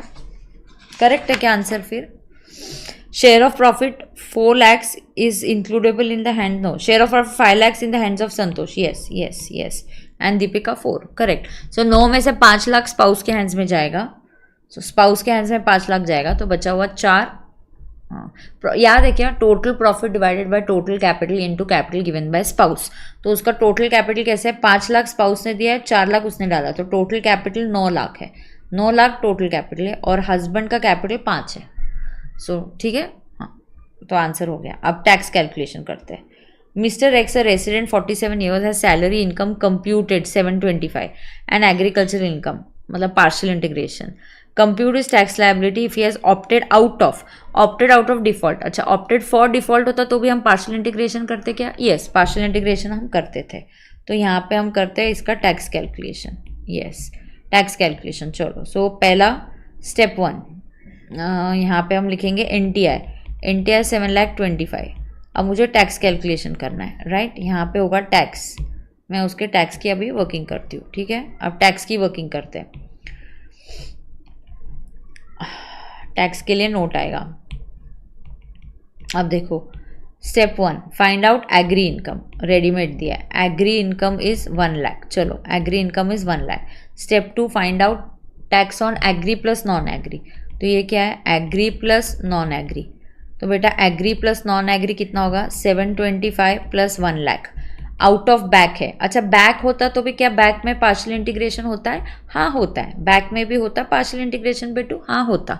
तो इसके बाद और एक पेपर कराऊँ ना, क्या थक गए? 725 प्लस 1 लाख, दैट इज 8,25,000। चलो, इस पर टैक्स निकालो, 825 पर टैक्स बोलो। That's your step 2। Step 3, tax on agri plus BEL 47 years का है, तो BL 250, तो 3.5 लाख। इस पर टैक्स बोलो।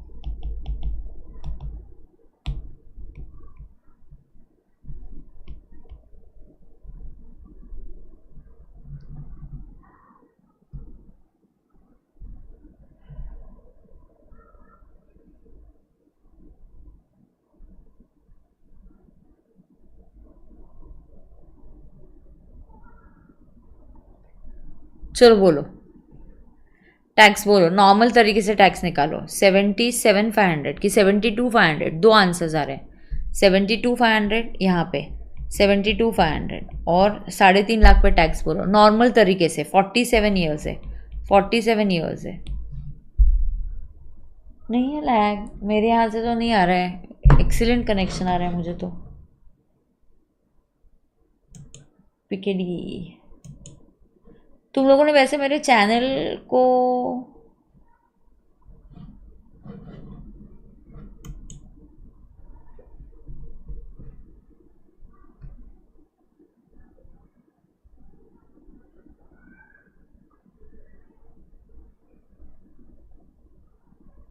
यहाँ टैक्स बोलो कितना आएगा, मुझे तो लैग नहीं हो रहा है, क्या चल रहा है, अलग अलग आंसर क्यों दे रहे हो। 8,25,000 मैं करूँ क्या कैलकुलेट, 825 पे टैक्स कितना आएगा, 72,500 है कि 77,500 है। अच्छा 77,500, हाँ ठीक है ना, 77,500 और 3,50,000 पे टैक्स 5,000, देयरफॉर स्टेप 4 का टैक्स। हाँ तुम जैसा बोलोगे, अभी मैं टैक्स कैलकुलेशन तो अब तुमको सबको आता है, मैं थोड़ी कैलकुलेट करूँगी अभी। 72,500, सो इधर टैक्स आएगा 72,500, 72,500 पे 4% HEC करो,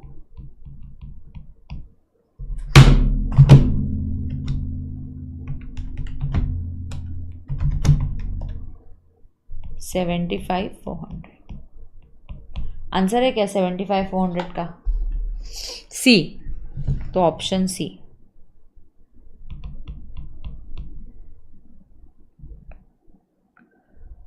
लैग हो रहा है क्या,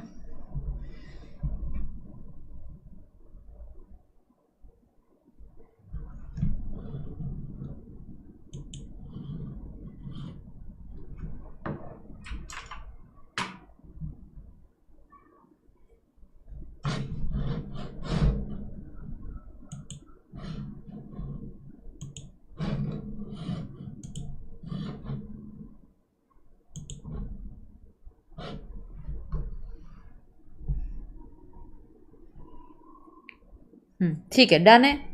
चलो मॉडल पेपर 3, सो लास्ट कराऊंगी अभी मॉडल पेपर 3, उसके लिए भी 20-25 मिनट लग जाएंगे।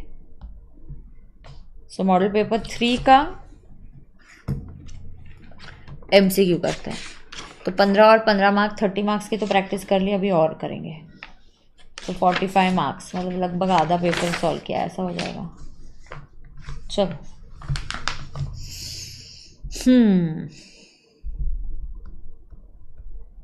मॉडल पेपर कौन सा करेंगे, रेडी है क्या तुम, रेडी है, yes. So model paper 3, paper 3 taxation, section A income tax, उसमें MCQs, I am solving it, so let's go. This is for May 25, September 25 and Jan 26, okay. हाँ अब आगे जाते हैं।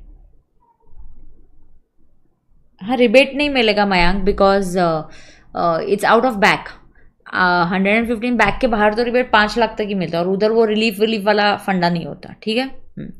अब हम पढ़ते हैं, ये बिजनेस में है, क्वेश्चन रफली पढ़ लेते हैं। The amount of tax to be deducted, तो TDS है हमारा, tax to be deducted by हमारा पैसा बैंक कब TDS कट करती है, आइदर इंटरेस्ट पे या तो कैश विड्रॉल पे, ऑन कैश विड्रॉल तो 194N है, तो 194N में कितना परसेंटेज होता है, 2% ऑन,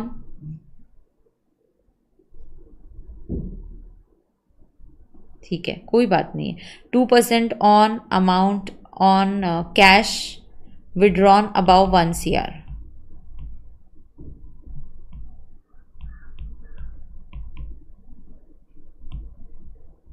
आगे फिर total tax to be deducted by Rudra on payment made to caterers, caterer म्हणजे 194C, 194C अगर पर्सनल के लिए होगा तो नहीं मिलेगा, और केटरर को 1% या 2% हो सकता है, और अगर 194C में नहीं आ रहा है तो 194M में आ सकता है, तो 194C नहीं है तो 194M में आ सकता है। अंदाजन लगा सकते हैं ना हम कि केटरर मतलब कॉन्ट्रैक्टर है, कॉन्ट्रैक्टर मतलब यहाँ आएगा, पर्सनल होगा तो नहीं मिलेगा, ऑफिशियल होगा तो मिल जाएगा, है ना, Rudra limited. And what would be the amount taxable and whose hands in respect of purchase of immovable property by Rudra, तो इमूवेबल प्रॉपर्टी खरीद रहा है and then he is gifting the same to his daughter.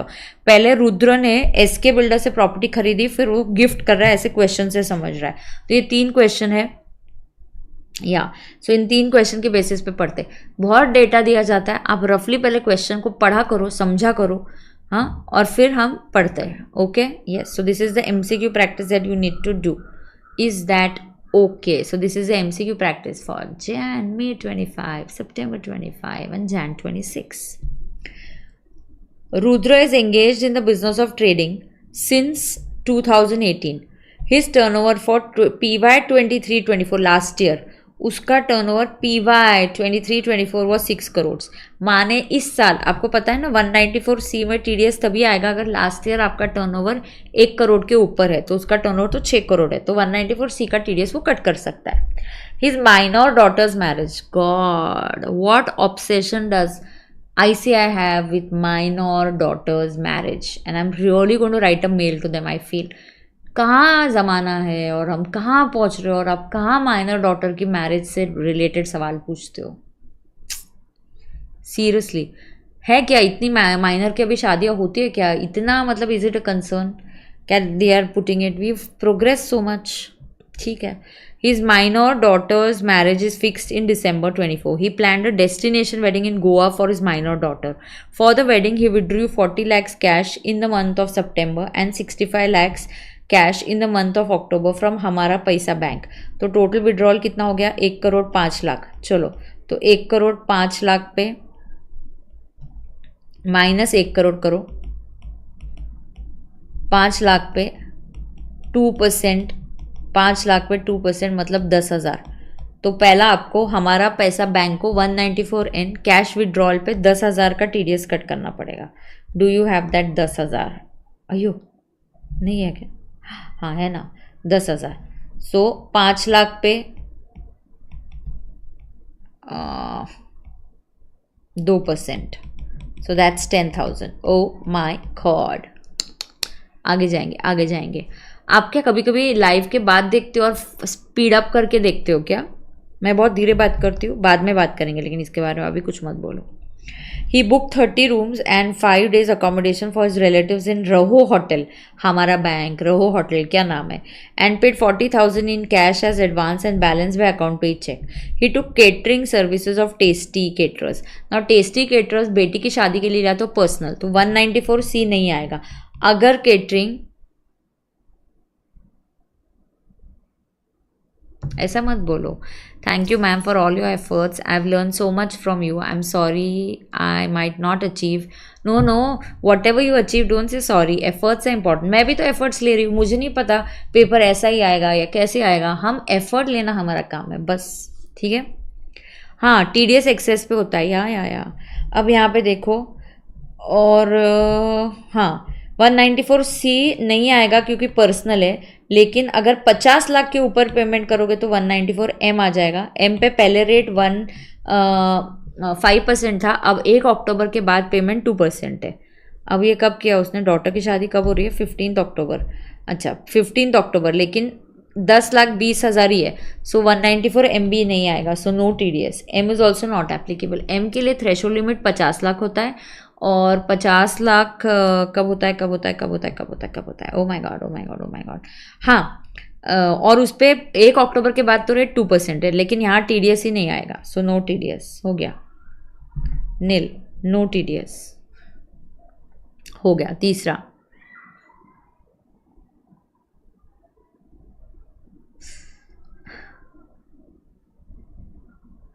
बेटा मैं एक चीज़ आपको बोलती हूँ, CA कोर्स है, कभी भी याद रखना लाइफ में कोई भी चीज़ हो, CA कोर्स हो, कुछ भी हो, एक बैकअप प्लान होना चाहिए। You should know this now. और ये आपको जज नहीं करते, we are not judging you. आपको forget what others are saying, आपको फेलियर टैग लगा रहे हैं वो जाने दो। आप खुद के करियर के बारे में सोचो कि मैं कितने एग्जाम्स दूंगा, कितने अटेम्प्ट दूंगा, और इसके बाद मैं नहीं दूंगा। एक आप ये लगा दो, एक आध अटेम्प्ट लगना तो कोई बड़ी बात है ही नहीं, 2-3 तक भी हम सोच ही सकते, कोई प्रॉब्लम नहीं है। उसके बाद एक चीज़ याद रखो, आपके पास बैकअप होना चाहिए, not because people what are people saying, forget them, because it's your career, you have to decide that. ठीक है। अब ये हो गया बिल्डर। अब last question, for her wedding he gifted is daughter a house. तो माइनर डॉटर को घर गिफ्ट किया, माइनर मैरिड हो गई डॉटर को, माइनर मैरिड डॉटर को घर गिफ्ट किया, तो डीम्ड ओनर का कॉन्सेप्ट तो नहीं आएगा, डीम्ड ओनर नहीं होता ना। सो माइनर डॉटर को उसने घर गिफ्ट किया, पहले उसने घर खरीदा SK बिल्डर से 15 लाख बाय अकाउंट पे ही चेक, और उस दिन 16 लाख का SDV था, सो ही परचेज फॉर 15 lakhs।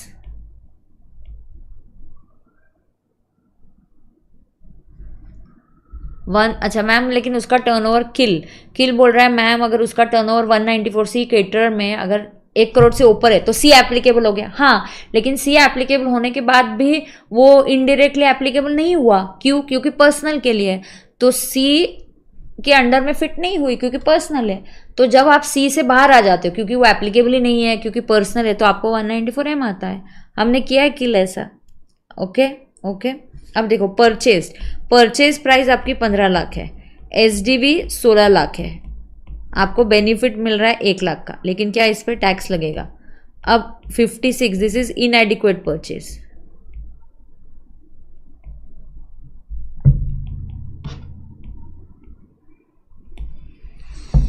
तो ये क्या हो रहा है? इनएडिक्वेट परचेज हो रहा है। ये क्या हो रहा है बताओ? इनएडिक्वेट परचेज हो रहा है। अरे सही है कि नहीं है?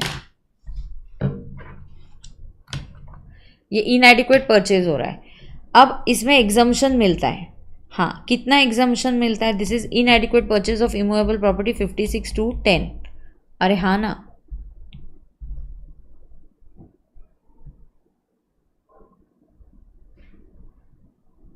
एग्जम्पशन इज 50,000 और 10% of purchase price 15 lakhs, whichever is higher.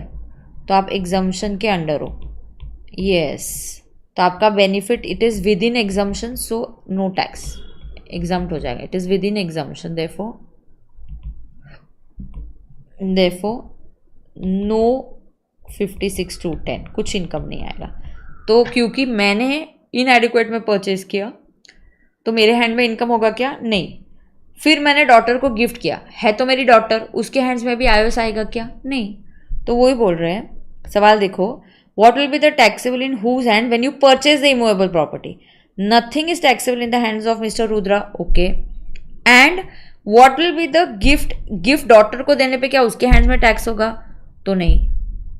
ठीक है, तो ये वाला बी वाला आंसर होना चाहिए। बी है क्या? अब सेकंड,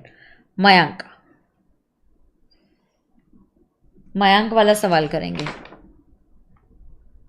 चलो, मयांक है, अर्पण है और राजा है। चलो चलो चलो, इतना करके फिर मैं स्टॉप करूंगी, ठीक है? तो ध्यान से कर। कोई भी होता है कि 194M में ऐसा कोई क्राइटेरिया नहीं है टर्नओवर का। सी अप्लाई नहीं हुआ तो एम में आ जाओगे, बस सिंपल क्राइटेरिया, डोंट कॉम्प्लिकेटेड। ठीक है, डोंट कॉम्प्लिकेटेड।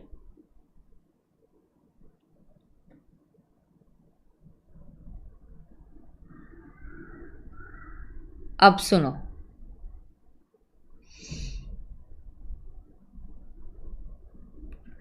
बोल दिया मैंने। कैलकुलेशन अगर अमेंडमेंट है up to after 1 October, after 1 October 24 new rate will apply. And अगर डेट बिफोर वाली है तो old rate will apply. And ma'am no date is given, assume latest date है और नोट लिखो, अज्यूम लेटेस्ट। अरे यार, इसको क्या हो रहा है?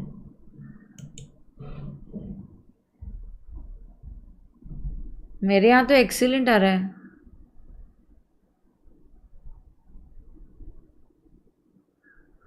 Why there will be no tax to daughter also? Niharika, daughter को गिफ्ट मिला iOS, कौन सा टैक्स लगेगा डॉटर को? गिफ्ट मिलने पे डॉटर के हैंड्स में टैक्स आएगा क्या? Niharika, when the daughter gets tax, will there it be taxable in her hands? Gift income is exempt ना, daughter is getting it from father, so relative से मिला तो exempt होगा ना। Gift on marriage is exempt, ये भी अलग बात है। Gift on marriage is exempt तो है ही, बट यार डॉटर रिलेटिव को दे रहे हो ना, वो भी तो एक इंपॉर्टेंट बात है ना। And no date is given, then you assume latest.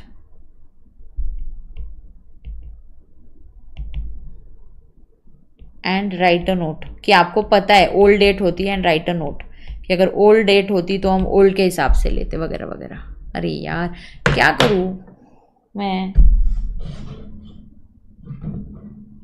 मेरे यहाँ तो एक्सीलेंट कनेक्शन बोल रहे हैं।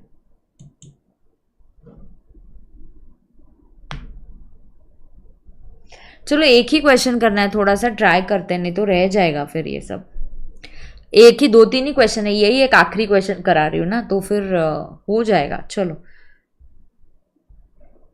आगे जाते हैं।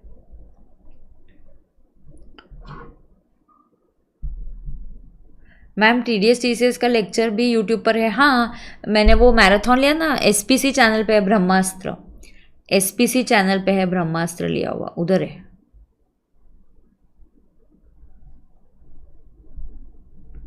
चलो, मयांक ने घर खरीदा है TDS से, पहले क्या बोला है, what is the interest allowable under 24 for Mayank, interest 24B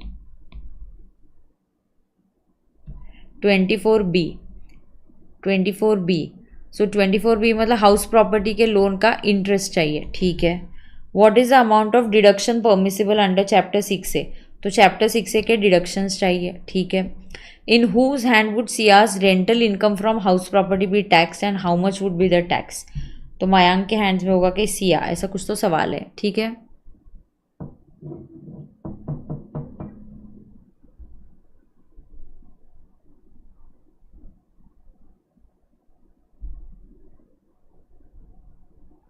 ठीक है, चलो CA फाइनलिस्ट, हेलो। चलो अभी करते, बात नहीं करेंगे, ख़त्म कर देंगे, ख़त्म हो जाएगा। चलो, mister Mayank has had bought a residential house worth 2.5 crore at South Extension Delhi in 2018, फिर उसने लेट आउट कर दिया, फिर उसने घर क्या कर दिया, लेट आउट कर दिया, ठीक है। The property was funded through a loan from PNB, तो उसने एक LO प्रॉपर्टी है, LO प्रॉपर्टी के लिए उसने क्या कर दिया, अरे यार मेरे यहाँ क्या हो रहा है, लेक्चर लूँ कि मत लूँ मैं,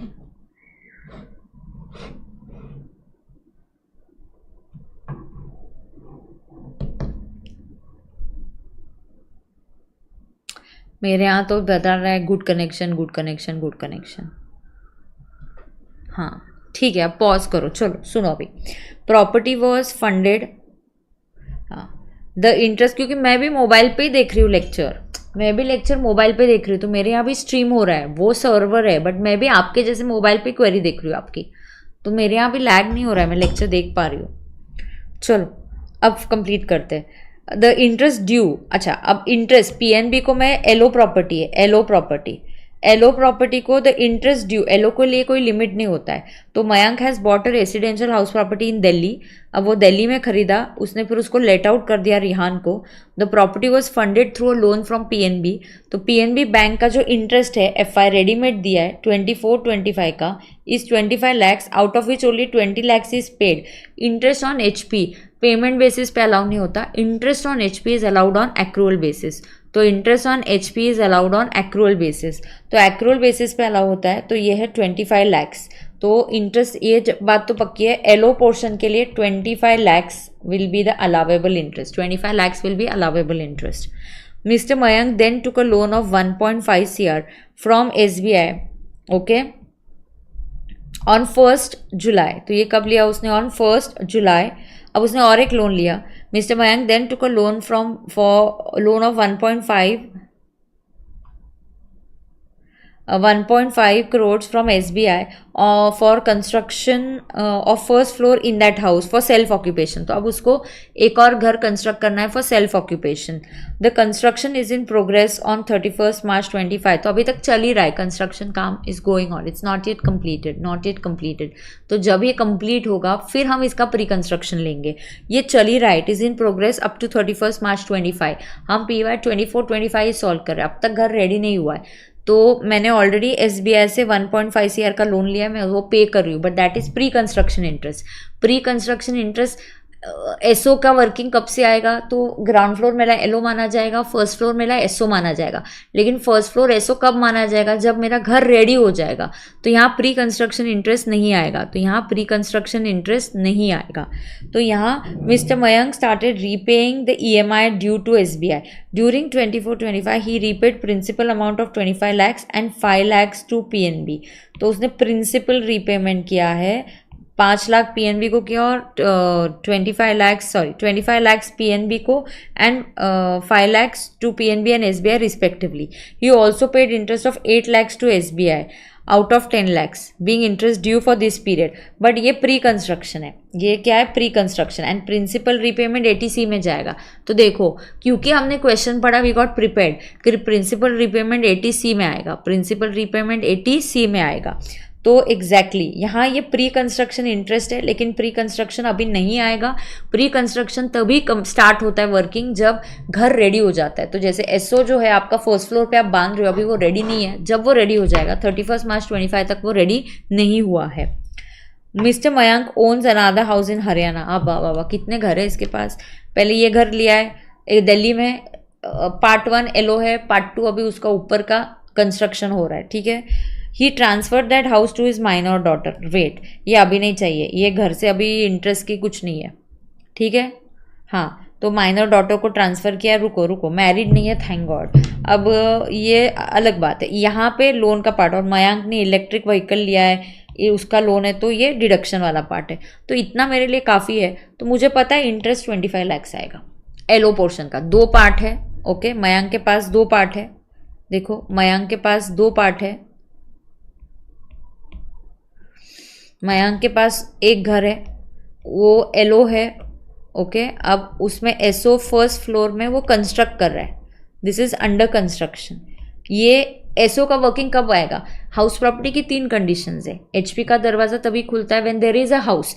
एलो का घर रेडी है तो एलो आ जाएगा। दिस इज अंडर कंस्ट्रक्शन, और उन्होंने क्या बोला है, ये अंडर कंस्ट्रक्शन है बेटा, and this is under construction even up to 31 March. अभी भी अंडर कंस्ट्रक्शन ही, अभी भी ये कंप्लीट नहीं हुआ है, अभी भी ये कंप्लीट नहीं हुआ है। सही है क्या? सही है क्या? तो एलो का 25 लाख का इंटरेस्ट है, लेकिन हम कितना अलाउ करेंगे? 20 लाख आपने पे किया, दैट डजेंट मैटर, हम 25 लाख ही अलाउ करेंगे। हम कितना अलाउ करेंगे? 25 लैक्स ही अलाउ करेंगे। Is that clear to everybody? Is that clear to everybody? Yes, तो हम 25 लाख ही अलाउ करेंगे। आंसर देखो मैच हो रहा है क्या? आंसर मैच हो रहा है क्या?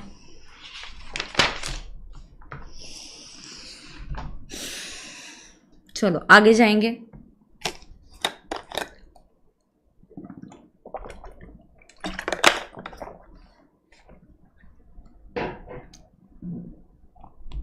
And interest is on due basis, बराबर। आगे जाएंगे, चैप्टर 6 से डिडक्शन निकालना है और सिया का देखना है। सिया का सेकेंड पैरा में, mister Mayank owns another house in Haryana, he transferred that house to the minor daughter. I loved this, love this adjustment, just listen. He transferred it to minor daughter Miss Sia on her birthday as a birthday gift. Miss Sia gave the said house to the local panchayat from September 24 at rent. तो September 24 से rent पे जा रहा है।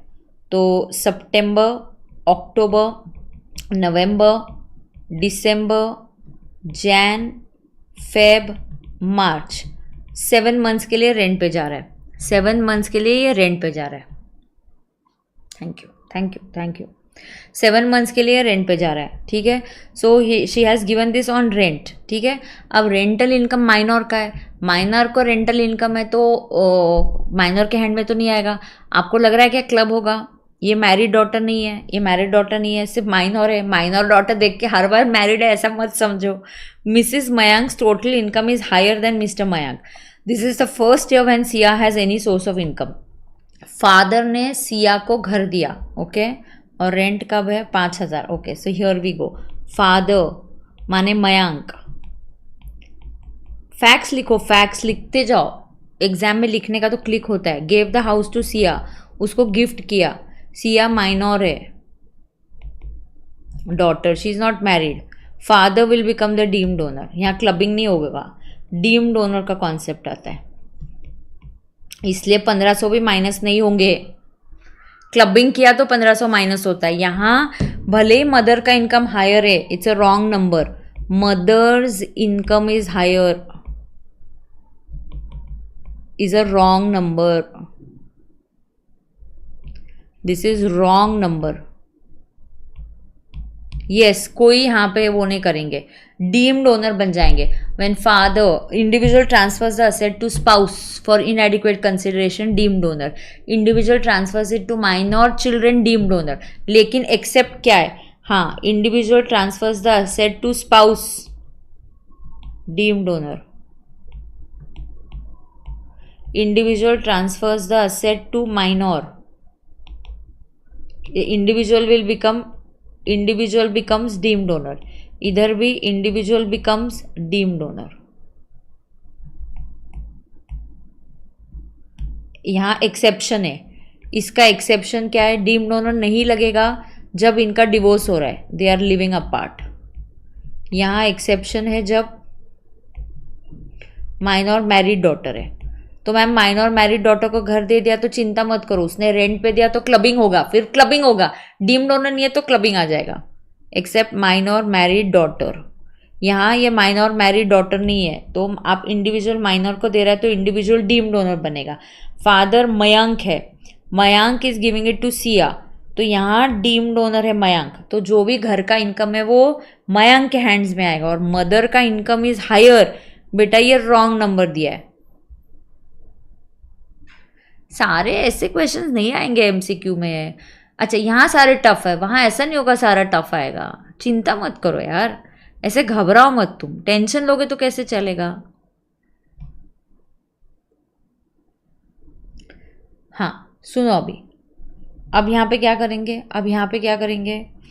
हाँ अब घर का कितना रेंट है? सितंबर टू मार्च, 7 मंथ्स। 7 मंथ्स होता है क्या? 7 मंथ्स इंटू 5,000 है क्या?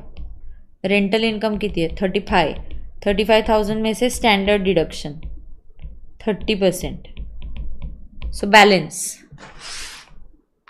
एक सेकेंड ना, मुझे सिर्फ एक घर पे एक कॉल करने दो, एक मिनट। घर पे ही हूँ बट घर पे ही एक कॉल करना है मुझे, 1 मिनट रुको।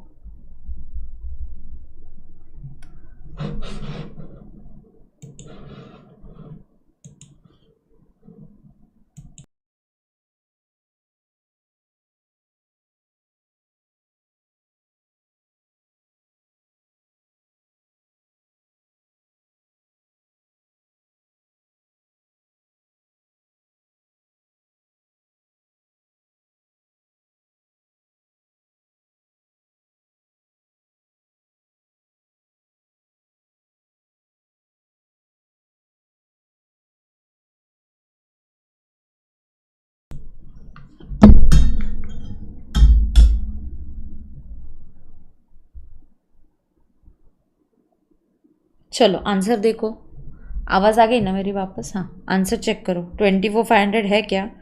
मयंक, हाँ बी हो गया। अब आगे, mister Arpan age 35 years submits हो गया। अब ये तो सिंपल वाला है, ठीक है। संगीता मौशाले का, संगीता मौशाले, हां आली तर माझं 10 मिनिटात संपतंय। ओके चलो, mister Arpan age 35 years submits the following particulars for the purpose of computing income from salary. Time पहले वर्ड मिस करो, आखिरी में देखो क्या पूछा है। Compute total income of Arpan and the amount of loss that can be carried forward under normal. Normal means not back, out of back. Normal मतलब out of back, understand. Normal provisions मतलब out of back.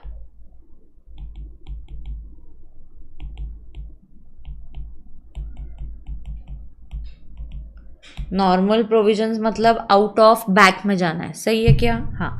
अब income from salary computed दिया है, ठीक है, तो मेरा salary income में लेती हूँ। तो कितना सैलरी इनकम कंप्यूटेड दिया है? 4 lakhs। उसके बाद एलो प्रॉपर्टी दिया है, ब्रॉड फॉरवर्ड लॉस है, ब्रॉड फॉरवर्ड बैक होता तो ये नहीं होता। अच्छा एलो का लॉस है, एचपी का लॉस 220 है, हम कितना सेट ऑफ कर सकते हैं? 2 लाख तक कर सकते हैं। तो बचेगा कितना लॉस? 20,000 का लॉस। ये 20,000 का लॉस कैरिड फॉरवर्ड होगा। इसका खुद का ब्रॉड फॉरवर्ड लॉस भी है 2,30,000, इसको भी बोलेंगे तू आगे जा, यहाँ नहीं तेरा कुछ होने वाला।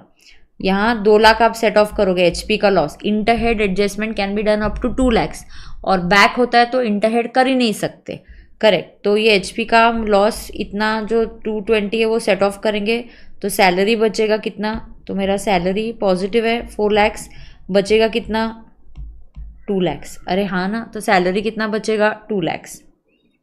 अब loss from let out property हो गया, ये brought forward. Business loss 1 lakh है, बिजनेस लॉस 1 लाख है। Business loss can not be set off against, ये सैलरी बचा है ना, आउटर कॉलम में ये सैलरी आया, ये देखो ऐसा है, ये 1 है, ये 1 है। आउटर कॉलम में सैलरी डाल दूंगी 2 लाख। लेकिन अब सेकंड क्या है? Business loss, okay. Second business loss है, बिजनेस लॉस 1 लाख है, but can this 1 lakh be set off against salary? Answer is no, possible नहीं है। तो बिजनेस ट्राई करेगा और क्या है? iOS है, आपका एफडी इंटरेस्ट है 80, क्या मैं उसके अगेंस्ट सेट ऑफ कर सकती हूँ? यस, इधर हम 80 सेट ऑफ करेंगे तो iOS नील हो जाएगा और बिजनेस का 20,000 का लॉस बचा वो कैरी फॉरवर्ड हो जाएगा। तो बिजनेस का 20,000 का लॉस कैरी फॉरवर्ड होगा, इसका HP का और हाउस प्रॉपर्टी का 2,30,000 बिजनेस लॉस इसके अगेंस्ट सेट ऑफ नहीं होता, तो मेरा इनकम 2 लाख आएगा, मेरा इनकम 2 लाख आएगा। आंसर है क्या? ऐसा कुछ आंसर है क्या हमारे पास? चेक करो। टोटल इनकम 2 लाख, कहीं और 2 लाख नहीं, खत्म, तो बात ही खत्म हो गई। टोटल इनकम 2 लाख कहीं नहीं है, टोटल इनकम नील नहीं है, 4 नहीं है, ये नहीं है, तो एच आंसर आएगा। हाँ, ए क्वेश्चन 2 का 2 रह गया क्या? सॉरी करती हूँ, sorry I missed out, deduction वाला रह गया। हाँ ठीक है करती हूँ करती हूँ बेटा, डोंट वरी।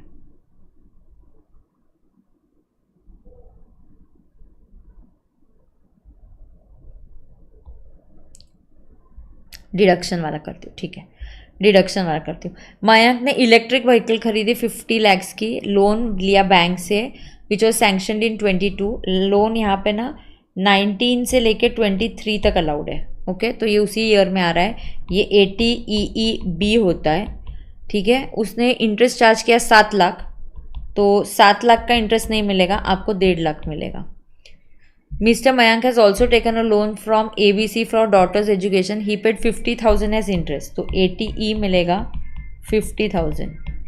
ये इलेक्ट्रिक व्हीकल है, ये एजुकेशन है। सैलरी से कौन से लॉस सेट ऑफ होता है ऐसे नहीं लर्न करते Anushka, there is a different way of learning. Salary से PGBP नहीं सेट ऑफ होता, ऐसा होता है। You can't learn which loss, ऐसा नहीं है ना। सो रूल्स में सैलरी के अगेंस्ट सब कुछ सेट ऑफ हो, ऐसा मत लर्न कर। Don't do this confusion, you are going in a wrong वे।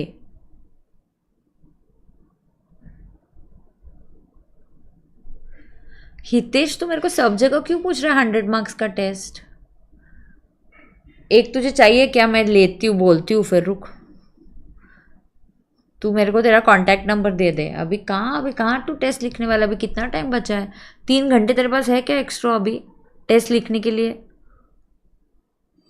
और तुझे ऐसा लग रहा है कि मैम हमने बोला था एक फुल टेस्ट लेने वाले और हमने नहीं लिया है, तो प्लीज़ तू मुझे कांटेक्ट कर, मैं तेरे को एक 100 मार्क्स का पेपर दे दूंगी और तेरा एक चेक करवा के दे दूंगी। बट ऐसे बार बार don't put me over here, you asked me earlier also, this is not done. If you feel नहीं मैम आपने बोला रहेगा, फर्स्ट टाइम पूछा, ठीक है।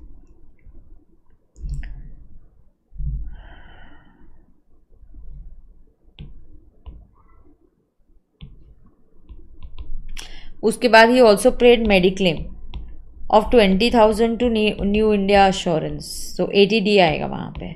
और 80C जो प्रिंसिपल लोन होता है उसके लिए आता है, एक है ना प्रिंसिपल रीपेमेंट किया max 1.5 lakh.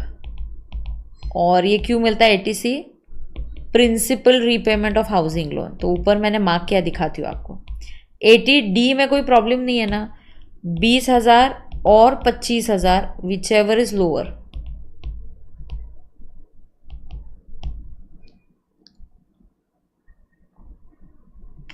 So can you just take a total 1.5 और 1.5 3।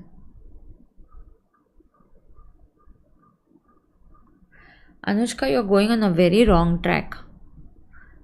It means only PGBB income can't be set off. हाँ, and what about if I say brought forward losses? Brought forward HP loss है, can you set it off against salary? ऐसा नहीं होता है बेटा, आपको एक तरीका है वो पढ़ने का। Brought forward losses, carry forward losses तो सिर्फ अपने अगेंस्ट सेट ऑफ हो सकते हैं, ठीक है। हाँ, तो अगर करंट ईयर्स की बोल रही है तो हाँ, I can come to a conclusion like that.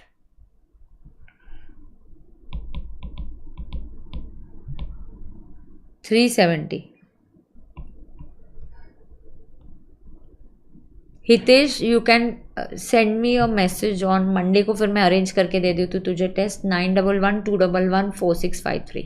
Okay, yes. अब 370 आ गया क्या? हाँ। अब ये 150 कहाँ से आया? ये प्रिंसिपल रीपेमेंट, देखो he repaid principal amount of 25 lakhs and 5 lakhs to PNB and SBI। तो ये 25 लाख मैंने रीपे किया ना। जो घर रेडी नहीं है उसका नहीं लेंगे, लेकिन जो येलो घर है उसका ले लेंगे। जो घर रेडी नहीं होता ना उसका 80C में नहीं लेते, जो घर रेडी हो गया उसका ही लेंगे। That's a very obvious thing. Okay,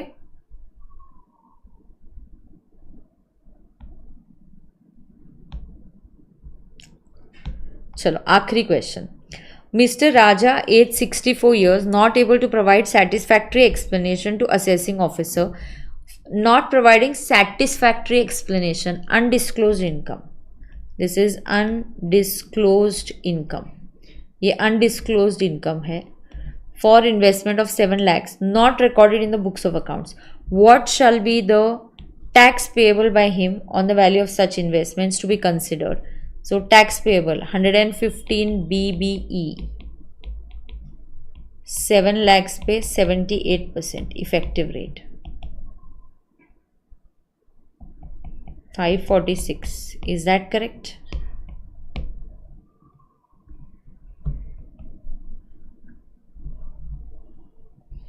%60 tax का rate, surcharge is fix 25।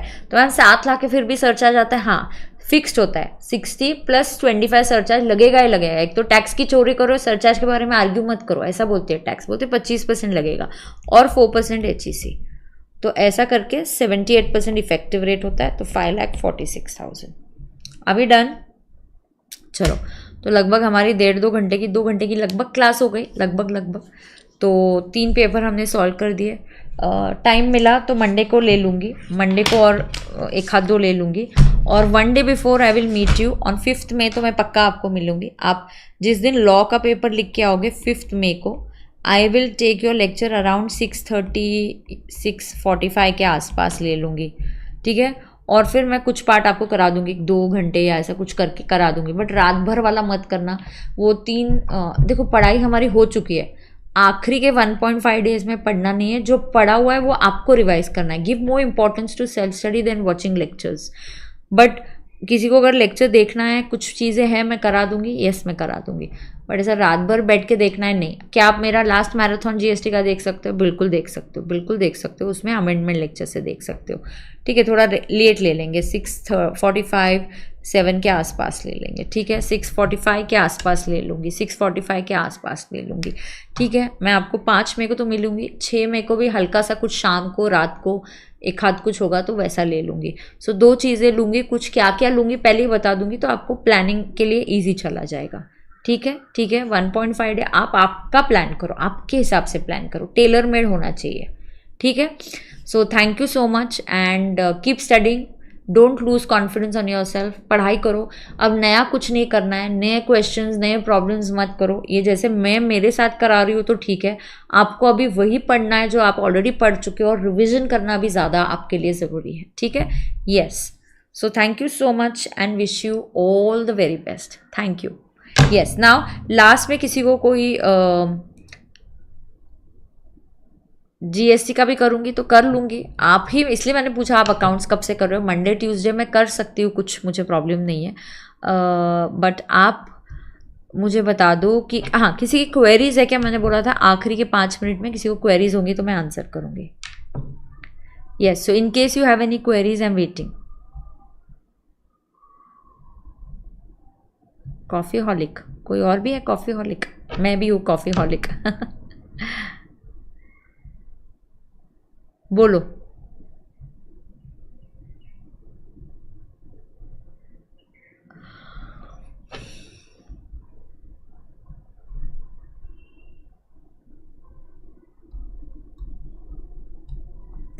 Yes, anybody having any doubt? नहीं? तो thank you so much, thank you so much. कोई डाउट है तो आप पूछ सकते हो। मैंने कुछ बच्चों को बोला था क्वेरी एंड में बोलती हूँ, एंड में बोलती हूँ। कुछ ATI NTI किसी ने पूछा था, शायद चला गया फिर वो बच्चा। बट क्या है, मैं ना क्वेश्चन के बीच में नहीं कर सकती हूँ बेटा, आपका सबका टाइम इम्पोर्टेंट होता है ना।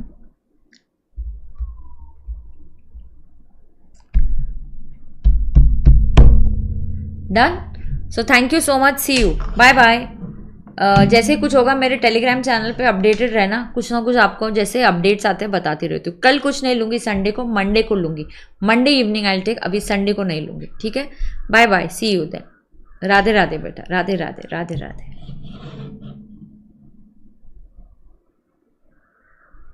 रिवीजन कर रहे हैं, बहुत अच्छी बात है, अच्छी बात है, करते रहो करते रहो। Bye bye. सूफिया बोल रहा है कॉफ़ी के बिना पढ़ाई नहीं होती एक्चुअली। 28 से अकाउंट्स करेंगे, ठीक है। बीच बीच में मैं थोड़ा जैसे होगा, जिसको टाइम होगा देख लेना, ऐसा कुछ नहीं।